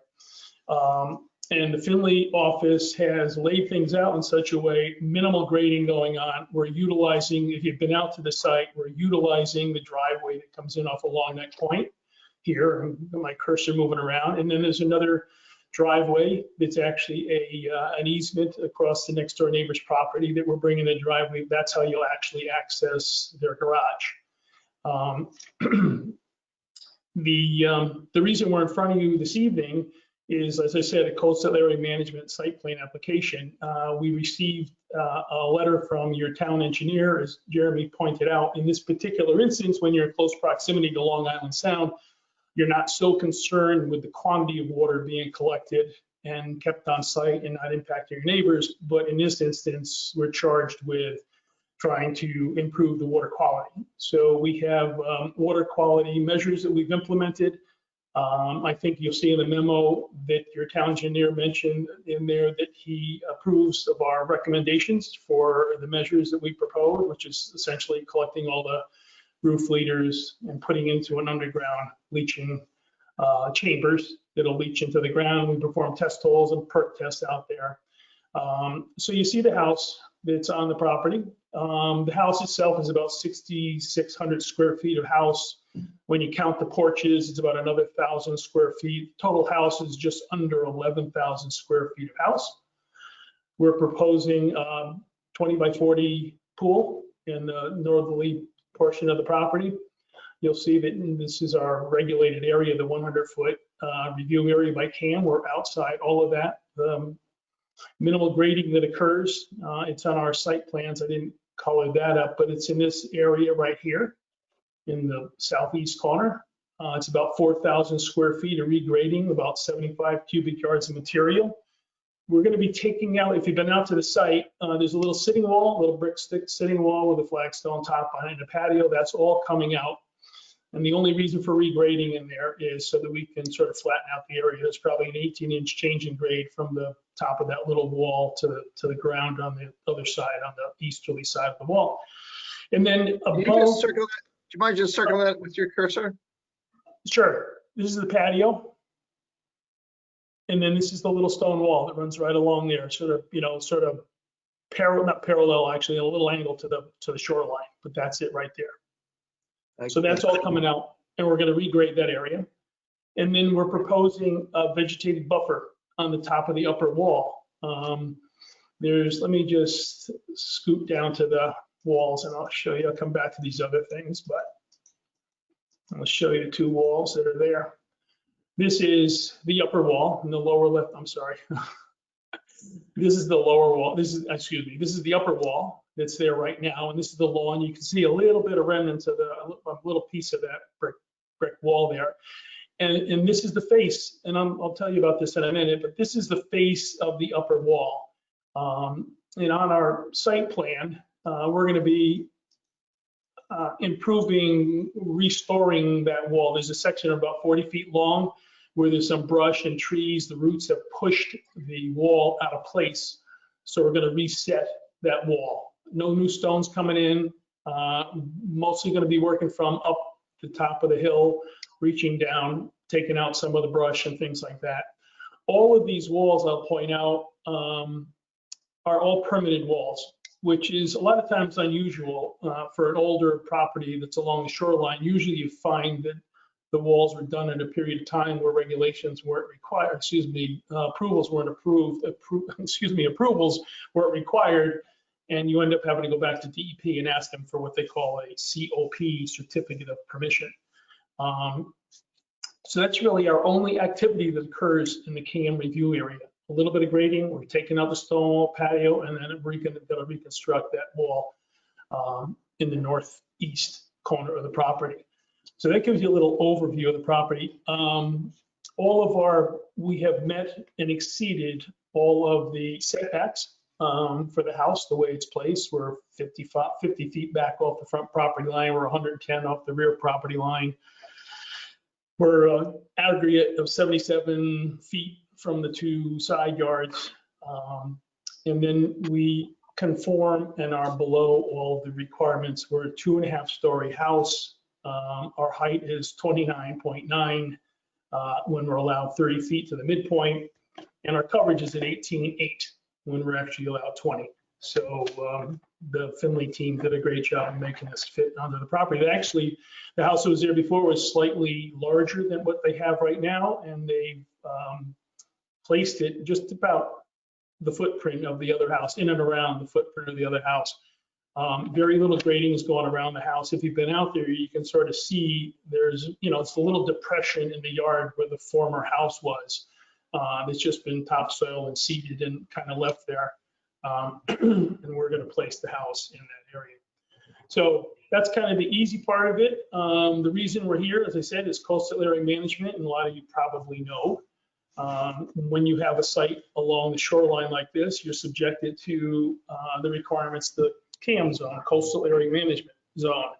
And what that means is they have coastal resources and coastal policies that are protected by DEP and the local agencies. And so our charge was to make sure that the coastal resources that are on our site or the adjacent properties, which in this particular instance is shorelands, which just about every single piece of property along the coast is considered shorelands. And then we have the coastal flood hazard zone, which in this particular instance is a little strange. The coastal hazard zone, people probably know the FEMA line is probably a broad stroke when they're laying it out. The high velocity zone in this area is elevation 14. And the plan and the way FEMA shows it shows it on our property, which is a little ambiguous because our property up there is at elevation 22. So we're well outside the flood hazard zone of 14. The AE zone, which is a lesser zone, is elevation 14, and the VE, excuse me, I might have mixed that up. The VE zone is elevation 15, and the AE zone, which is a lesser zone, is at elevation 14. The other resources on the property are not, they're actually just off our property and below the two walls, which are, they're easily 25 feet below, 16 feet below where our property is. And that's the coastal waters, which again, every property has this. And in particular, this lot does have some rocky shorefront. If you've been out there, there's a lot of rubble that is below the lower seawall that's there. And then lastly, there's some tidal wetlands, but they are just off of our property. We also have on this property what is referred to as the coastal jurisdictional line. You'll hear a lot of people call it the CJL. We are at the closest 35 feet to that, and at the farthest 75 feet from that. And what that triggers is a lot of time, that's where DEEP's jurisdiction starts. And waterward of that, and the town usually have jurisdiction from mean high water and the coastal jurisdictional line, well, landward. So we have those 4 or 5 coastal resources, and then the charge then is to prove or mitigate any negative impacts that might be produced from our development. And as I pointed out, we're actually the shorelands, we've respected the setbacks within the CAM review area, actually taken the stone wall out and the patio out that is actually inside the coastal hazard zone technically, but not realistically. That actually improves circulation if there happen to be any floodwaters up there. And in general, those other 3 resources that are just off our site are not impacted at all from our development.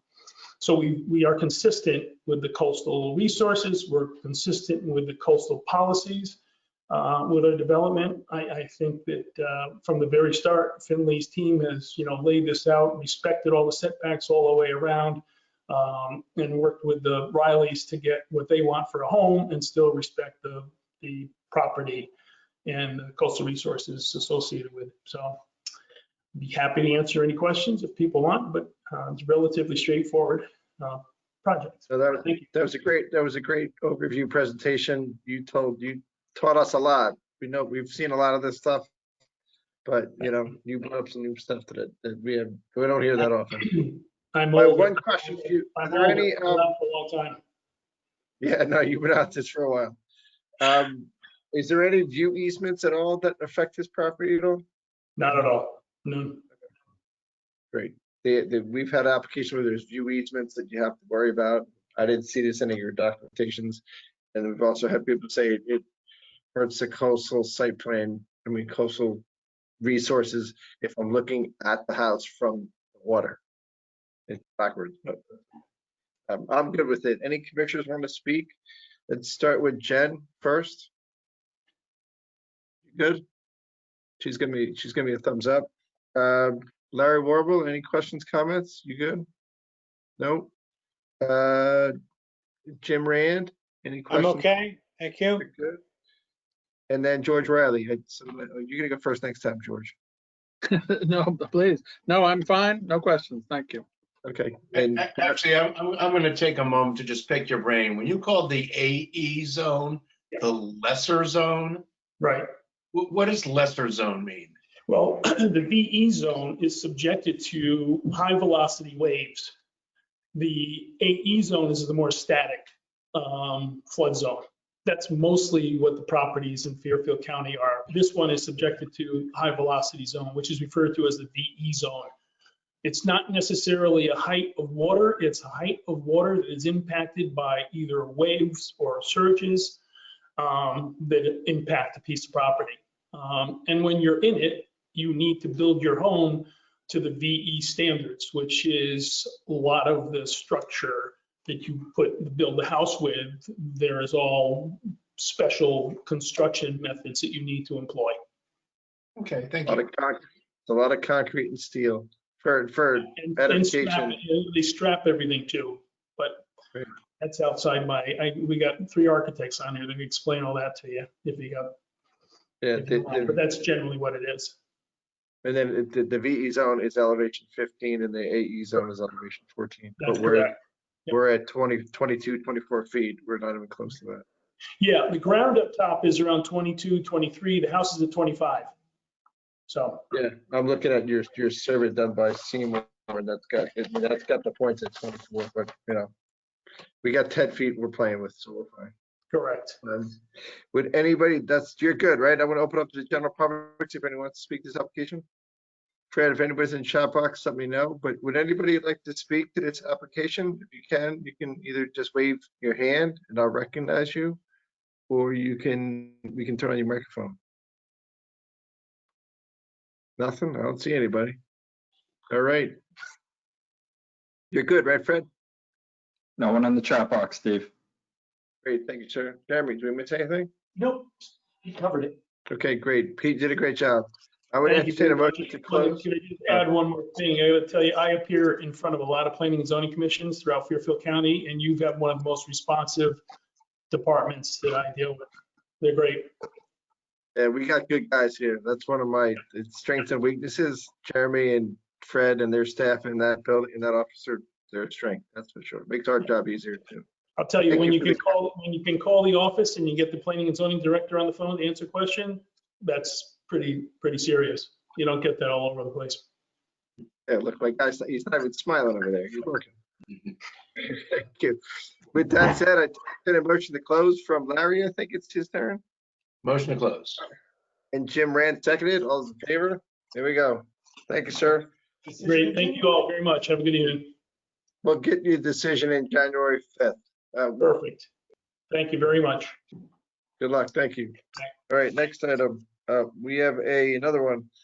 I think it's right next door. Coastal site plan review number 352, land filling regrading application number 490.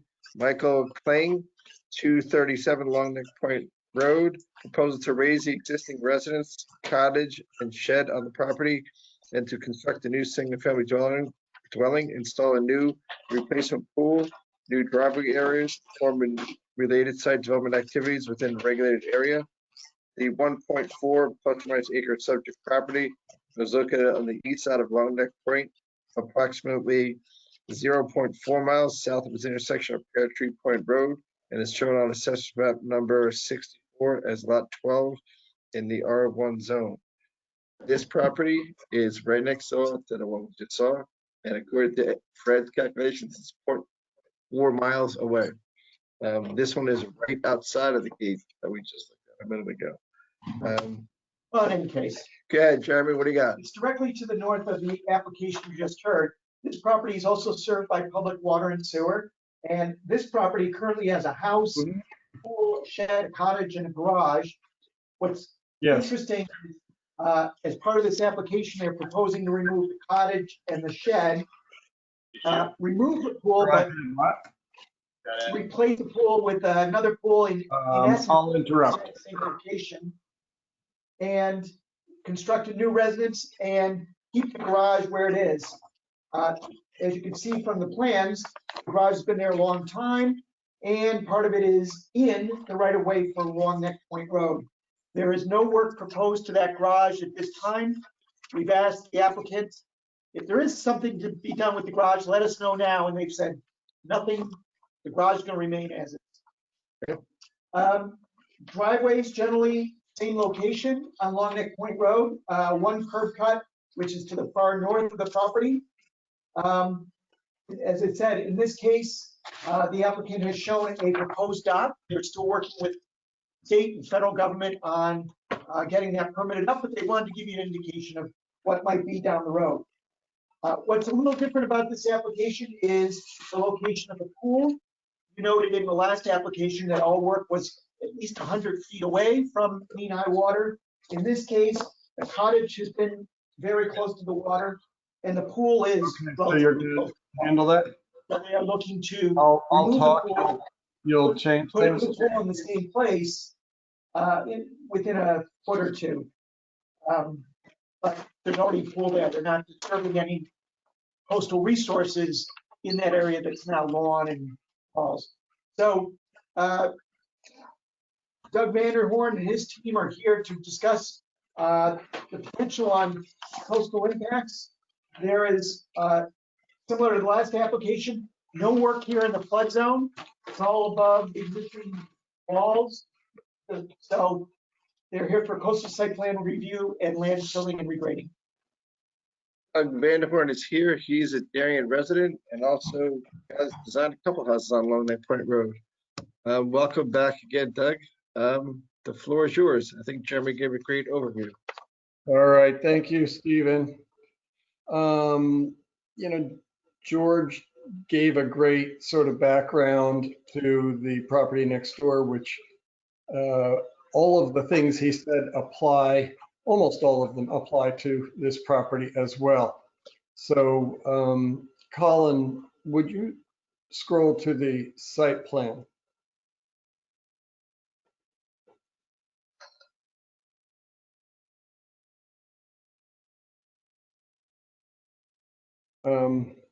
So we are also in the VE, outside of the VE 15-foot zone because our property is also at 22 feet. We're well above the seawall.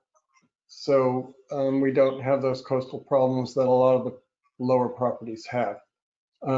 We are replacing the existing house with a somewhat larger home, but in the same location. There are two buildings that are both non-conforming that we're removing. The one that is just above the seawall will be removed. That's a guest cottage for the old house with a kitchen, I believe.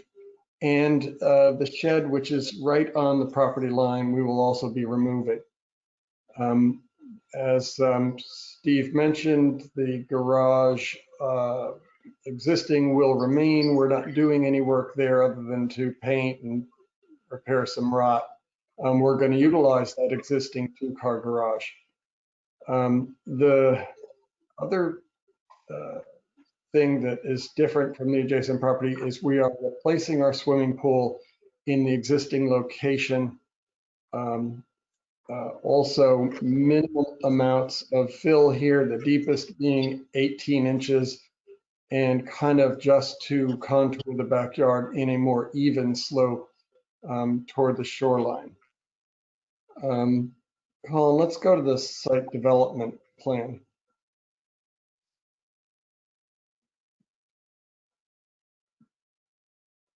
And maybe zoom in on that pool. That's the one spot where we're working outside of the 100-foot coastal setback. It's the only spot we're doing that. There is an existing pool and an existing pool terrace, which we propose to replace with a new pool in virtually the same location and a new pool terrace. The existing pool equipment is just above the seawall. We're going to remove that and pull that back and put it adjacent to the house, but within the setbacks. So the entire development is within the building setbacks. We are meeting the coverage requirements. We are meeting the height requirements. We are using the existing curb cut on the street. I won't go into the drainage design, although our coastal engineer and our civil engineer are on the line if there are detailed questions, but that has all been designed through subterranean storage structures, pervious paving, etc. And again, it's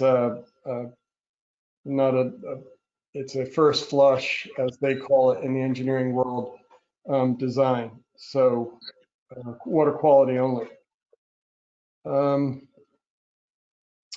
So I think that we are increasing the conformity of this property by removing the two non-conforming buildings. And our plan is to just replace the existing pool with a more up-to-date pool. Everything else should be conforming. And unless anybody can think of anything else right off the bat. Yeah, we're good, Doug. I appreciate that. Thank you. I mean, the pool's it's not a major issue, but every once in a while, these pools that pop up out of nowhere become issues. This is really not an issue because it's existing. The only thing that my eyes tell me is that the pool's becoming a little bit bigger and a little bit closer to the water. Is that a fair statement? Yeah, that's a fair statement. I think that on the plus side, the pool doesn't reach where the pool equipment is. And in that respect, because we're removing that, I think that our impact is moving away from the shoreline. Colin, maybe you could scroll to an image of that pool equipment, which is perched right at the top of the seawall. Right, and the other thing, Doug, that I want to just make sure we're clear on, again, that pool's at a 24-foot elevation, right? It's not. Yeah, it's not the like pool. It's the new pool's at 24 and the existing pool's at 24. And one of the good things about that is that we're not disturbing that area in a significant way, nor the fencing and landscaping between that pool and the neighbor to the north. Okay. And also the pool again is above the flood line. So we're not going to really worry about that. Just for other commissioners' edification, people have built pools before that are at 12 feet and in the flood zone. Why they do it, I don't know, but they're allowed to if they want to. I think they even did it at 108 5 Mile River Road a month ago, right? Yeah, we got that. So we're cool. Okay, and the garage that's on the front corner, that's not conforming today, right? It's less than 5 feet from the property line. It's actually over the property line.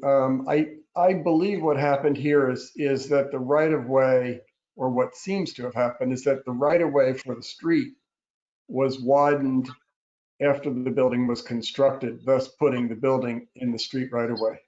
It's quite an old, Yeah, I'm at the side yard. The side yard looks like it's tight. of the side yard, we've got some, Yeah. there's a walkway between the side yard and that building. Yeah. Colin, could you scroll to the building? It's quite a charming building, and I think a lot of people walk on this street and appreciate this little old cottage. The garage we're talking about, right? Not the cottage. Yes, The cottage yes. is gone. It has a room upstairs. I'll be honest with you. I haven't been in the building because our charge was just to put a coat of paint on it, and we're using the 2-car garage. Maybe someday if Darien changes the zoning code, you can make an accessory dwelling unit. But we're not there yet. I don't think they need that. They do need garage space. I know, I hear you. All right, we're good. I'm good. Commissioners, George Riley, you're up first. Oh, wow. Okay. So just for the record, I noticed the inclusion of a proposed dock, but you are not proceeding with that here and now, right? It wasn't part of my scope of work. We did show, we don't know exactly where it is, but we did show a dock. We believe it will be, on our site plan, we believe it will be centered on the property in order to avoid complaint by the neighbor to the south and the neighbor to the north. The owners, the Klings have decided they better just put it right in the middle and keep the peace. But you're not asking us to review and approve that at this point, right? No, it's not part of my scope of work. Yeah, the plan says that it's still being reviewed by DEP and the Army Corps of Engineers. All right, So they gotta cover that hurdle first. Yes, Good. I'm good. Thank you. Okay, Jen, you want to go second? You're good. Jen's fine. Thank you. Larry? He's good. Jim Rand? I'm fine, thanks. No questions. Thank you, sir. And I think Kara still might be out. She can always check in later. She had something. Doug, anything else you want to add? Any other profession you want to speak to? We do have Doug DeVesta's report handy. Jeremy and staff went over that.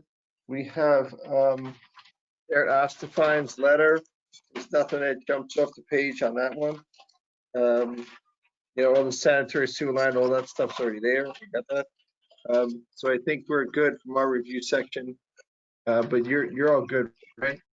We don't need to listen to Dr. DeVesta, do we? No, unless there's questions. But we acknowledge that we did get a drainage report that's dealing with water management. Right. Because this is in it's a lower third, but we don't hold the water. Would anybody in the general public like to speak to this application? Fred, can you check the check box too, please? Steve, we do have a member of the public who wishes to speak. Brian Ramsey, you can unmute yourself.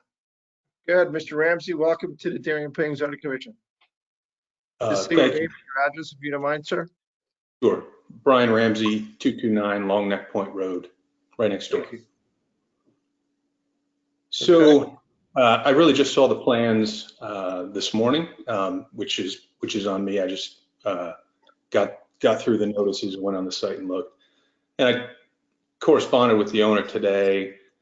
My concern is that there's just a whole lot going on along the, within 8 yards of our property line between the pool and a porch, pool equipment, a generator, the driveway.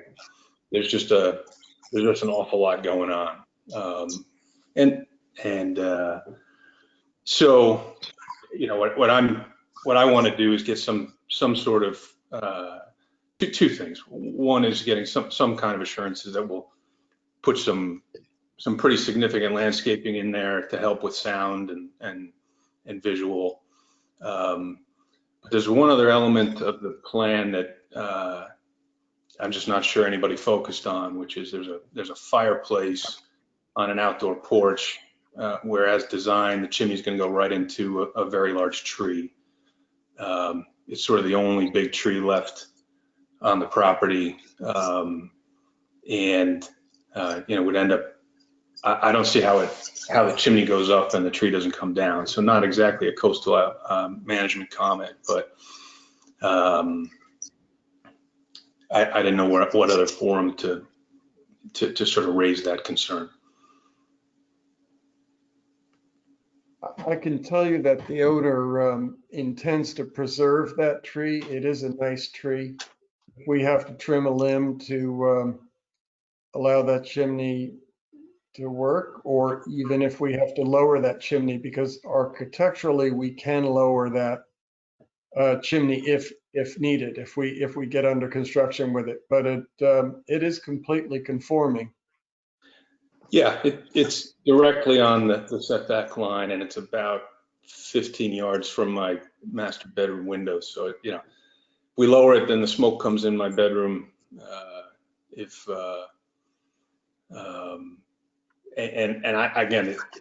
My take on the plans is the chimney would go right into the crown of that tree. I don't know how about trimming a limb or two is going to, and if I'm wrong, I'm happy to take a look. It's just a concern. And I don't see how the chimney doesn't go right into the crown of that tree. It's represented on the plan as being a small ornamental, and it's a very, very large tree. Okay, let me ask a couple of questions if I can interject. The fireplace that's there is 25 feet minimum from the setback from the property line. You might have said 15, but it's 25. I said yours. You said, yep. Okay, so that's one. And then the tree, if the tree is right out on the landscape plan, it's marked as existing ornamental tree to remain. I think that's the one right behind it. The tree doesn't. I don't think, Doug, it's on your. I'm looking at your landscaping plan, Doug. It says it doesn't give the diameter of the tree, but it doesn't look like it's that close to the chimney. It looks like the diameter looks like it's, to me, 13 feet from the setback line and 12 feet from the property line. Is that a fair statement? Yeah, there you go. You're right there. I see you. See the fireplace? And then there's a tree right behind it. Yeah. That's the tree. It looks like it's centered between the setback line and the property line. So it's probably, if you stand today where that chimney is supposed to go and look straight up, you got most of the crown of that tree over your head. yeah, okay, that's fair. I mean, it's from where I'm sitting here, I can't tell it. And about the property, you really can't tell. So as I said, our intention is to keep that tree, and if we have to trim it a little bit or adjust the chimney height, and if Brian thinks that lowering the chimney is a bad idea, maybe raising the chimney taller is a better idea. I'm not sure, but we don't want to lose that tree, and we'll adjust things if we need to. If we moved the fireplace, to the east, it would block the water view. If we moved it to the south, it would be where we walk between the porch and the patio. And if we moved it to the north, it would be right adjacent to a bedroom window, and then probably would have to get much taller in order to be higher than the main house roof. So, I mean, we think it's in the right place. We think it's conforming. So other than that, it's definitely conforming. Right now, it's at about 3 o'clock. Is that right? Correct. If you move it to 6 o'clock, it's gonna wreck your view. If you moved it to, 4:30, would it still wreck your view? To me, that looks, you might spin it away from that tree. I don't know. And the other thing maybe you want to ask is consult with an arborist, just to make sure that they think it's going to be okay. Because I mean, I believe what you say, you want to keep the tree. I think everybody wants to keep the tree. But you don't want to have your own project wrecking your own tree that you're trying to keep. So maybe an arborist can eventually at some point in time and throw you a letter and say, you know, what you want to do or what might be a good idea to save the tree or not kill the tree. I think it's something we can look at further when we stake the house out. That'd be great. Is that okay with you, Mr. Sir? Mr. Ramsey? Yeah. And listen, I think, you know, I just raised it with the owner this afternoon, so I feel like I've jumped the gun a little, party pooper here a little bit, but It happens all the time. Don't sweat it. I just had a chance to see it, so happy to have the conversation. But just I don't see how the tree survives where that chimney is now. Great, got it. I mean, I get it. You don't want to move the chimney at 12 o'clock. You're not going to move it to 9 o'clock, and you're not going to move it to 6 o'clock. So that's what I'm saying. You'll look at it, though, Doug. Thank you. Anybody else from the general public like to speak? Are you done, Mr. Ramsey? You okay? I'm done. Thank you. Thank you. Anybody else from the general public like to speak to this application? Anybody else, Fred? No one else, Steve. Yes, Jim Rand. Just so I thought I had all this oriented in my mind, and now I question whether I do. Go back to the tree in the fireplace.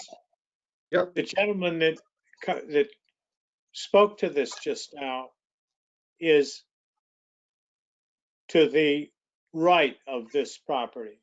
Correct. His option is 299. This one's 229. This is 237. So if you're looking at the plan right in front of your nose on the screen, he's the gentleman to the right. There's a different document that has his name Ramsey on it. Isn't that the property we were just talking about? No. 241 is to the south. 241's to the left on the other side of the wall. All right, sorry.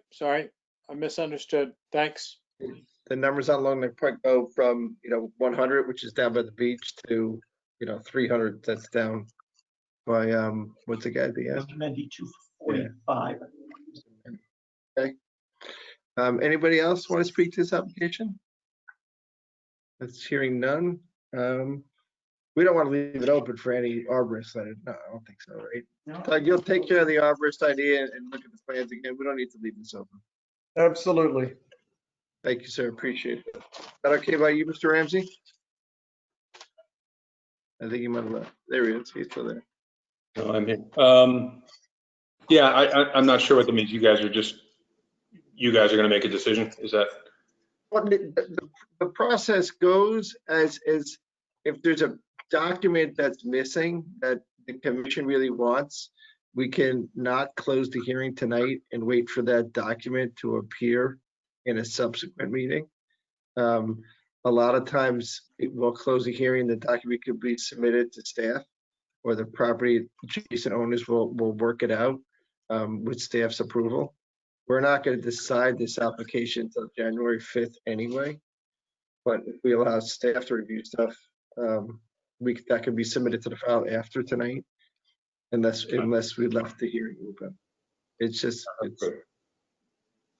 Thank you. Doug Van Horn, he's a local guy. He's built a lot of houses down. He's, if he says he's going to do something, he'll do it.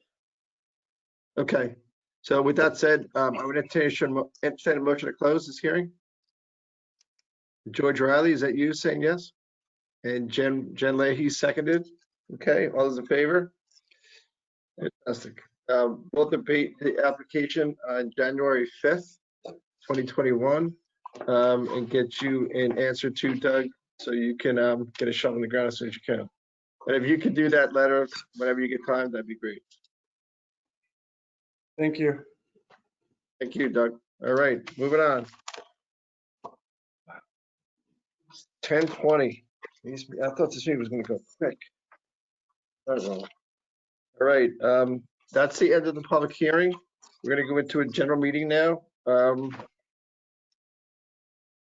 do some possible deliberations and decisions on items that were closed on November 24th. Doug, The first item we have up is the special permit application number 318, site plan, Spring Grove Cemetery Association, 41 Hecker Avenue.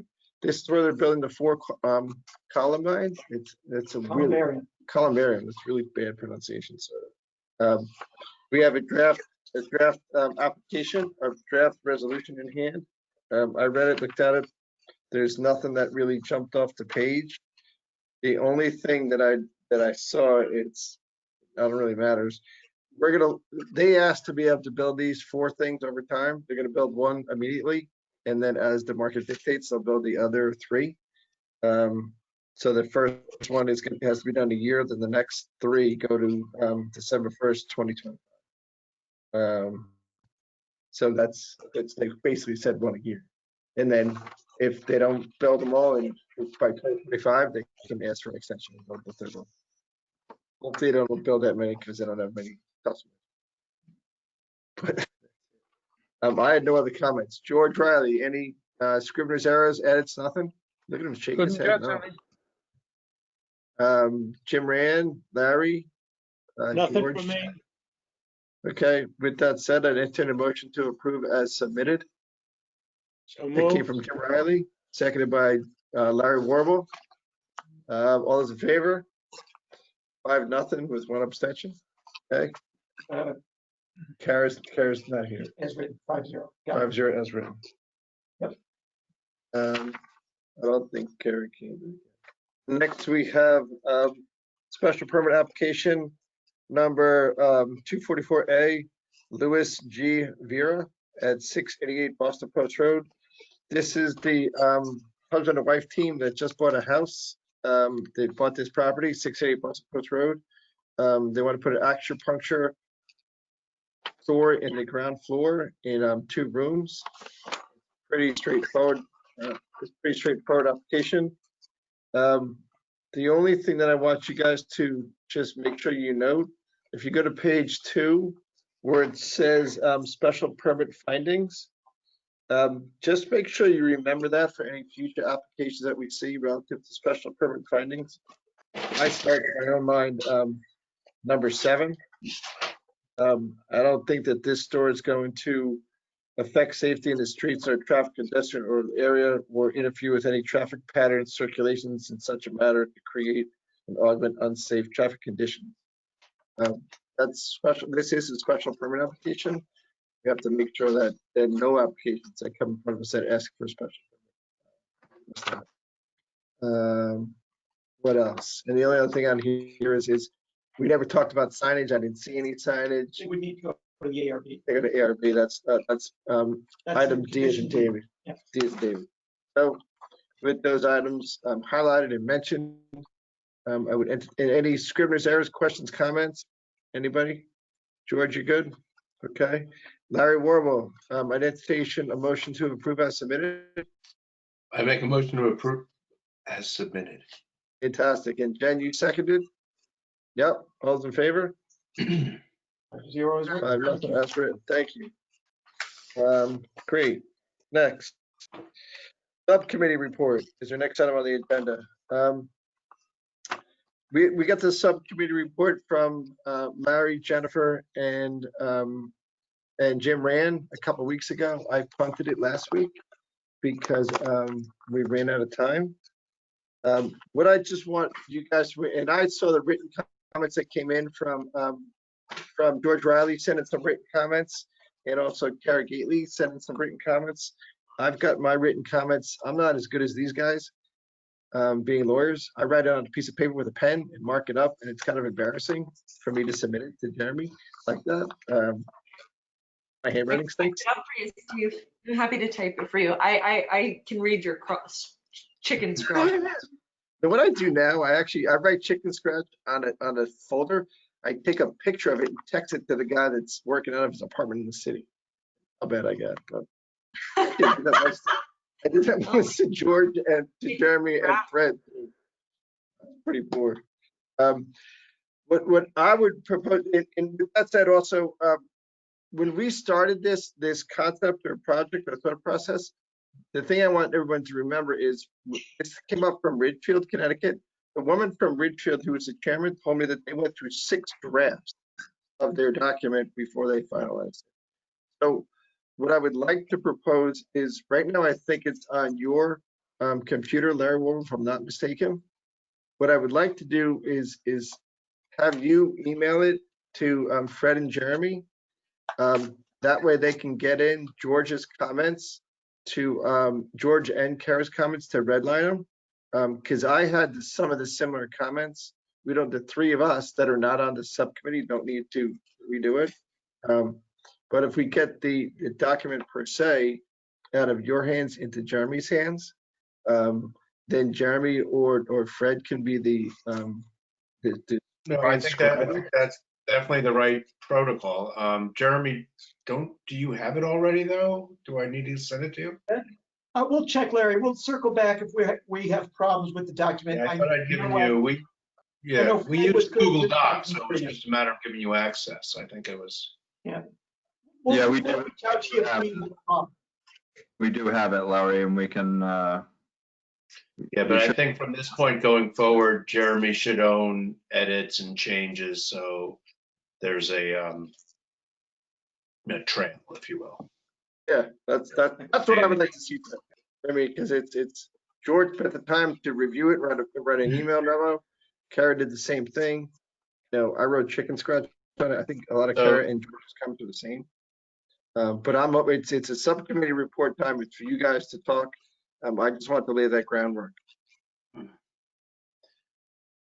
So then I guess what we need to do is Jeremy, if you can get them into some kind of a, that Google Doc format, the three of us can meet, discuss the proposed edits and either reject, accept, rewrite, and then have a, right. Excellent. Okay. How are we doing on timing? Is there a January legislative session that's going to deal with this? Do we know? I don't know. I think so, from what I've understood, right? Yeah, what I've been told by the powers that be, and is the one that I speak to the most that knows about the agenda and the House side of the ledger is Terry Wood. She said that, everyone's talked about this story, that there's 250 bills and some of them make the agenda. Supposedly these bills in whatever way, shape, or form are going to make the January or the agenda when it comes out. I don't know. It's a multi-month thing. We're trying to track things the best we can, George. Try to get a feel. The good news is it's only December 1st, but you're right. Starting in January, things will move. So we still have, I would say, at least a month, but we'll get started up again and see if we can circle back to everyone and keep this moving along. As Steve said, we don't want to lose momentum. Right. Right. Well, we don't have a meeting until January, so. Yeah, we do, don't we? We have our public comment. But we also, do the members of the RTM know about this? Because I feel like the 7-Eleven, there was a lot of discussion about they were kept in the dark, yet we all were working many, many hours on this and publicly. So this, I feel like, could also be one of those situations where whether Steve, you want to do it or you want to task us or whatever, that the RTM members kind of know what's going on so that we're, not the only ones that are discussing it and making sure that the Darien citizens, residents know about it. Great. Well, maybe we should make the RTM a recipient of this letter. I think that's a great idea, Larry. Yeah, that's all night. That definitely is the plan relative to where we are today. I'm in the OPC meeting, which is the Operations Planning and Planning Committee meeting. Those go on once a month. The head of the RTM is Seth Morton. He's at every single one of those meetings too. And I talk about this subcommittee at all of those past meetings, which have gone on for 2 months. So the RTM's leader knows about it.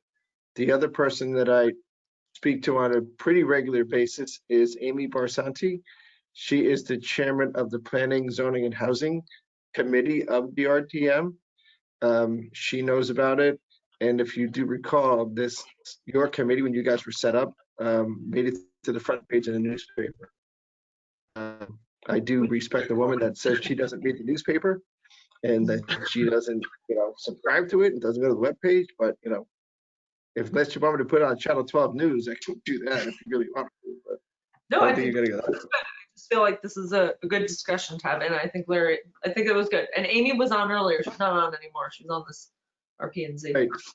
Yeah, she and I probably talk once a month, once every 2 weeks, because she pops into most of our meetings, definitely reads our minutes. It's kind of her job to do that. That's great. Fantastic. So I don't think anybody's getting blindsided. It is a draft document today for the subcommittees owns it. They submit it to us. And like I said, the draft that it did originally, it went through 6 versions. I have no interest in going through 6 versions. But so far we have real comments from George and Kara. And I'd like to get those in there and then, my comments.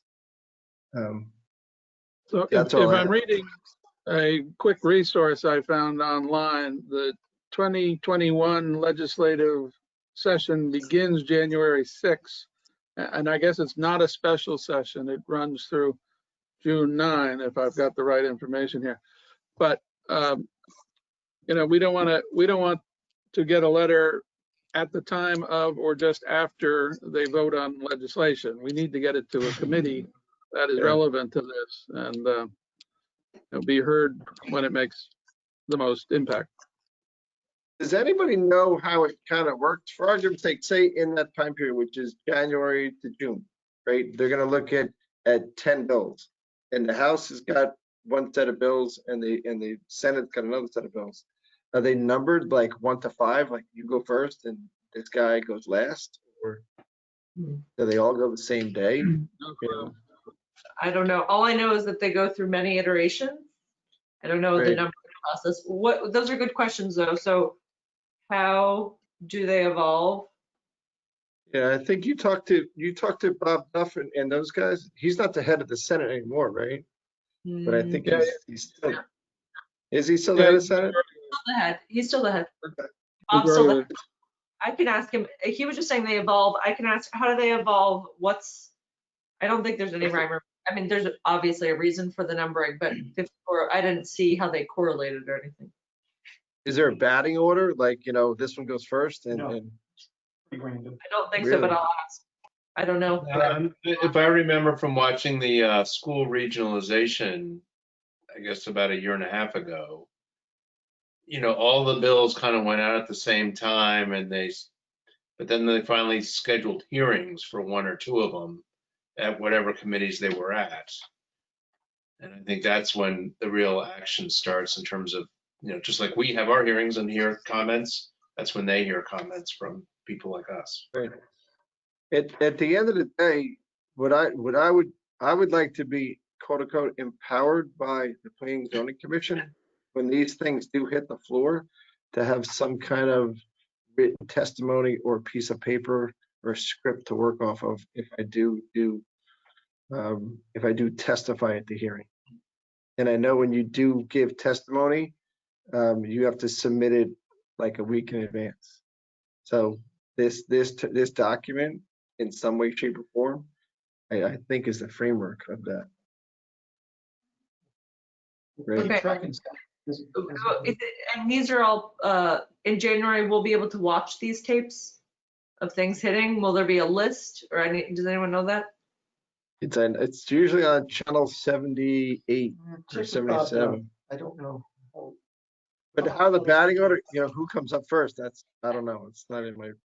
I mean, when Jeremy and Fred get an application, it's stamped with the date they received it, and that's how they set the batting order. So I guess 237 came in an hour before 241. That's where they went first. Or you may lump guys together. Who knows? But I don't know. Great questions. I mean, you're right. At the end of the day, if we're on the 5th draft of this thing and it's March and this thing hits this issue hits the floor in January, we missed the boat. That's we're not working this hard to miss the boat, but we try to get in front of it. So I guess what you're alluding to is we have to keep our foot on the gas and go faster, not slower.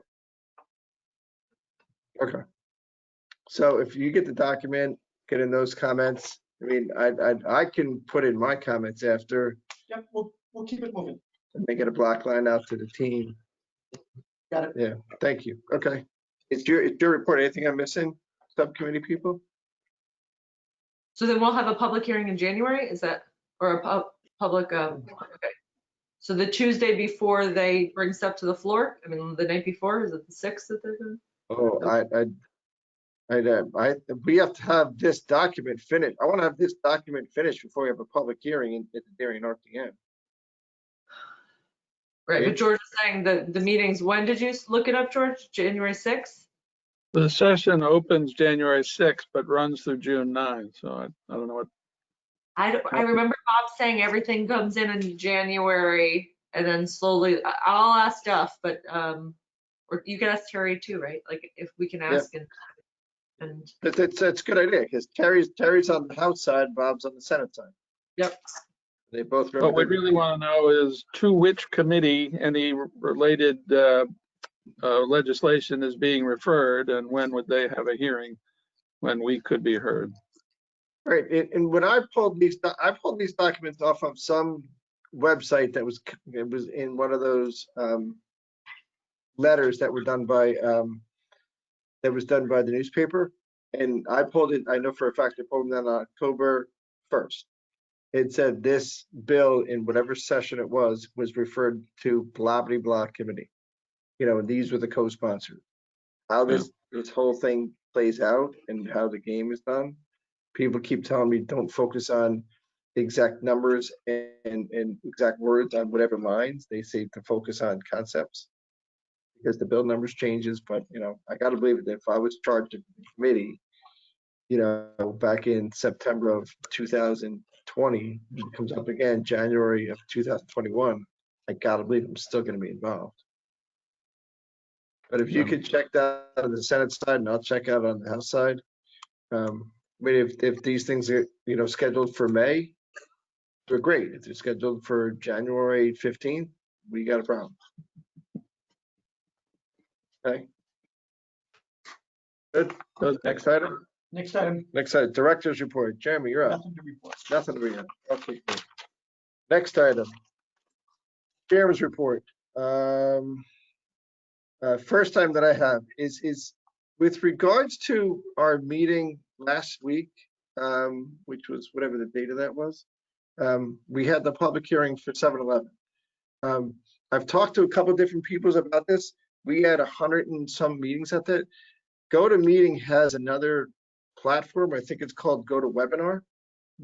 You know, and if you use GoToWebinar, that's what the RTM uses, and that's what some of the other committees use. I know the RTC had a GoToWebinar where everybody's shut off. There's no chatting, but there is something in there where you, if you want to speak, you get in the queue or you get online or something.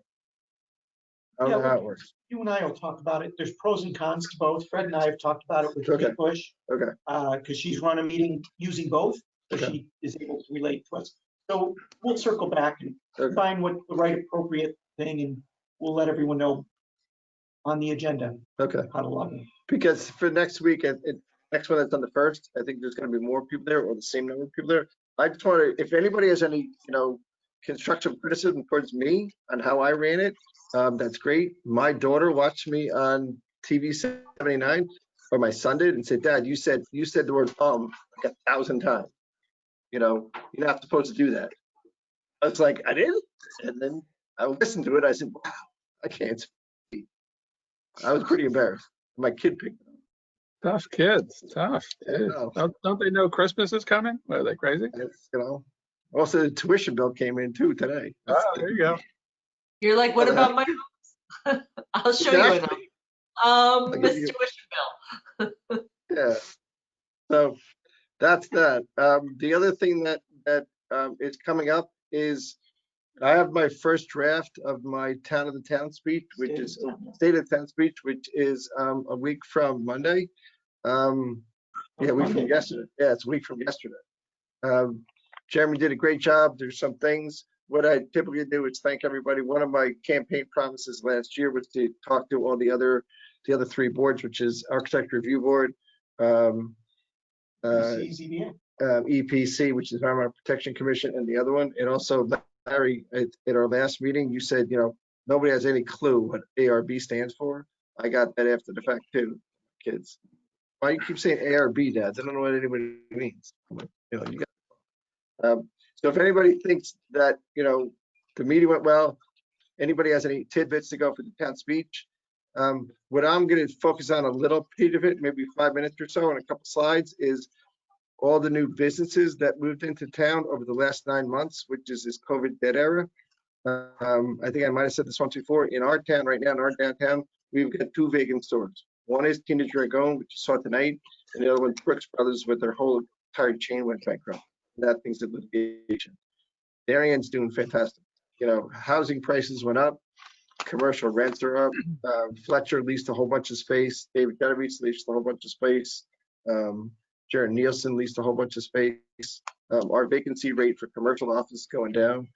Our retail is going down, and residential is going up. So I don't think we're immune to COVID problems, but I do think our leadership is doing a good job, and that's a lot of you guys and people that work on town hall.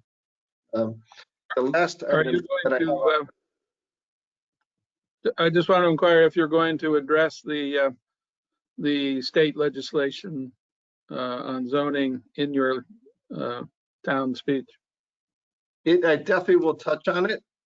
I don't think I'm going to go that deep into the weeds on it. The legislation's out there. I really don't want to focus on that political action committee, for lack of a better word, which is called desegregated CT. Right. I think that that's got nothing to do with me. I wouldn't do any political action committee if that's what they are. I don't know what they are. I can focus on legislation and the bills that are there. I do think it's an elephant in the room. You know, and I think you got to talk about it, but that's one of the strengths, weaknesses, and opportunities and threats that are out there. You know, Darian, I think we're doing a great job.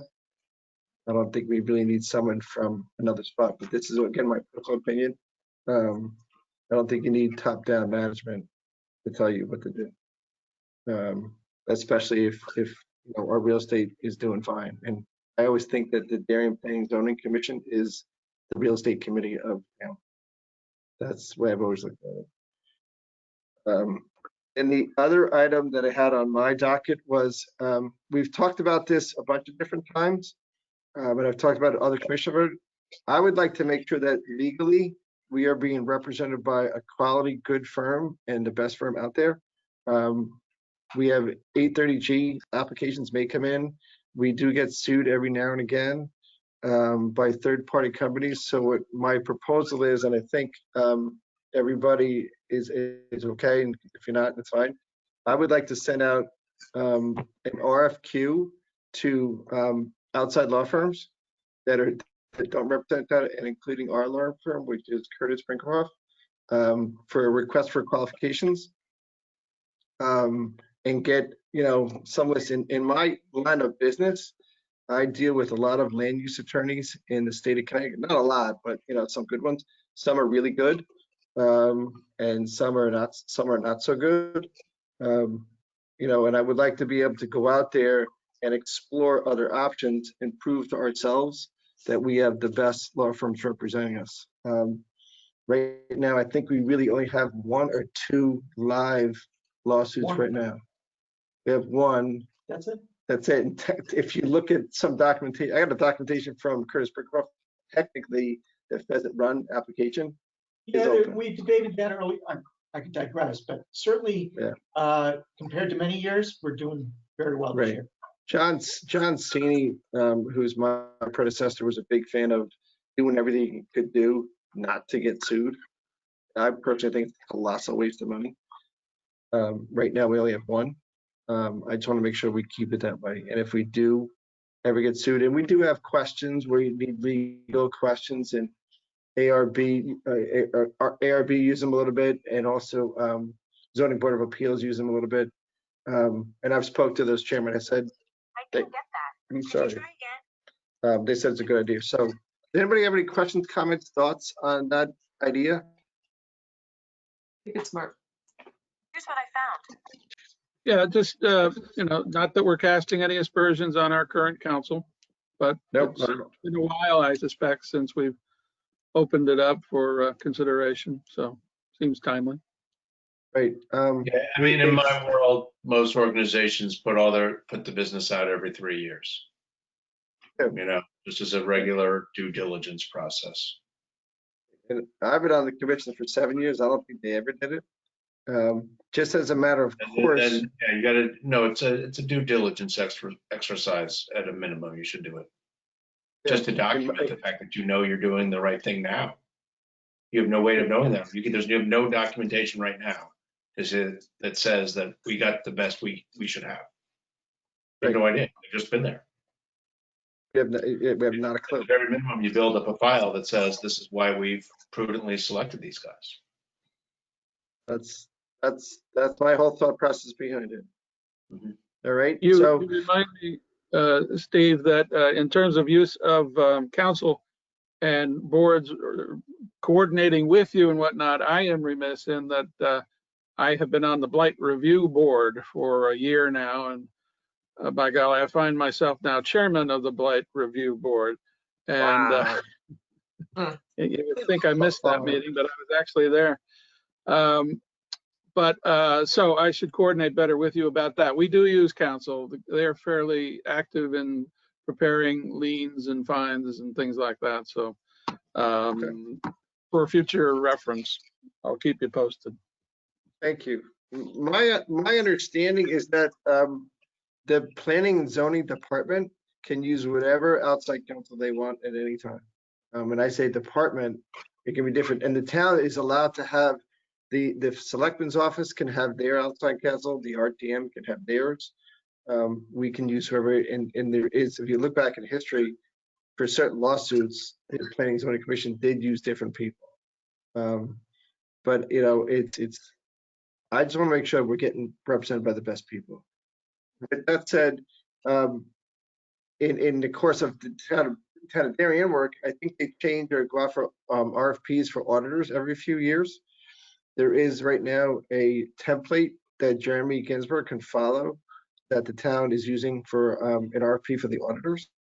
So that's what he and I kind of talked about. So if you guys like that idea, we can send an RFQ out during the month of December and have these guys respond back to us in January. So when we start a new year, we're off to the races. Sound good? I'm getting a lot of nodding yes. Great. Okay, cool. Thank you. That's me. That's my 3 items. Anybody have any questions for me? And if everybody has any, constructive criticism for my speaking call me or text me anytime. Next item, approval of minutes. We have the minutes from November 10th, 2020 to review.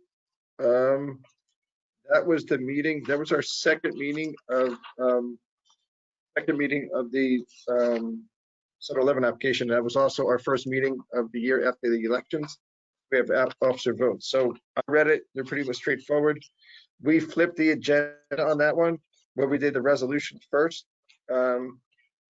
We did 3 resolutions because I think Jen was late. Jen came to the meeting after the fact, so we flipped it. So the resolutions came first. There's 3 of them. We can't change anything on those anyway. I looked at the vote counts and whatnot, and that seemed all straightforward. The last one is, I always get a kick out of that one. The last one was the house it's on Fitch Road, but it's really on the last one. It's on Fitch Road, I think. Corner of Fitch and Dickinson. Or Kitchen Dickinson, but it's really a or Fitch and Post. Fitch and Post. It's really a post road. Whatever, anything on those first 3 items, a lot of pages. Then we set our off with the election officers, the meeting schedule, the actor schedule, and then the important stuff that we talked about, the subcommittees in there. And then the important stuff is we talked about 170 Ridge Acre Road. And then there was a whole another 2 pages on the one on Contentment Island, which is the house that was easy. And then the stuff on 711. I just want everyone to make sure they read the 711 items to the minutes, and there's no questions or comments on that, and make sure they're all right. The only thing that I want to make sure we highlight, and I read it 3 times, is on page 18 of 18. It starts in the paragraphs at about 10:40 p.m. it's talking about the fishbowl effect of the building and the security camera. And then Mrs. Gately asked about the fishbowl effect. And then the architect talked about the windows again on the building and how they face the post road. If you remember at our last meeting, those windows are fake. So yeah, there's windows on the post road, but you can't see through them. You know, one of them's in the bathroom and one of them's in the employee locker room. That's just something I think is important. If you look at the next paragraph down, it talks about the woman from 7-Eleven said that the fishbowl design noting would face the pumps, providing the clerk of the store with direct visualization of the activities on site. If you remember the last meeting, it's I call it the my cousin Vinny issue. The guy with the clerk was sitting up on his pedestal. He's got to look over the guy checking his lottery tickets through the window that says Roost on it, and he's got a clear shot. My cousin Vinny proved that he didn't have a clear shot. Minutes are okay? They look fine to me. I just want to make sure. So my only comment around your around the 10:40 p.m. I Right. recall Mr. Mills after Kara asked that question, stating, and that was a little like what, that he had actually not reviewed the plans of this building. And I saw that again here. I don't see that in here. He would want, He yes, said that Mr. he would Mills want to responded review that the he would plans. want Why don't we redo this? What are we doing? I just want to make sure it's right. Yeah, because I was a little like, you're telling, well, I don't want to deliver it here. Okay, we'll redo it, Larry. We'll look at that Yeah, again. I got you. Okay. All right, so we're gonna look at those again, come back, make a couple of things. What else on the agenda? I think that's it, right? That's it. Any other business, 2/3 votes? We're not taking any more votes. It's too late. The next meeting, our next meeting is Wednesday, December 9th, and the meeting after that is January 5th. That's correct. And remember, January 5th is gonna start at 7:30 a.m. Yep. All right? That's it. Entertain a motion to close. AM, Mr. Chairman? It's AM, I think he 7:30 said, PM. check the tape, Fred, but I think he said AM. Forget it. Jennifer made a motion to adjourn. All right. Motion to adjourn. There's a second from Larry. All's in favor? Thanks, buddy. Thank you, sports fan. Appreciate it. Have a great Thanks. night, everyone. See you next week.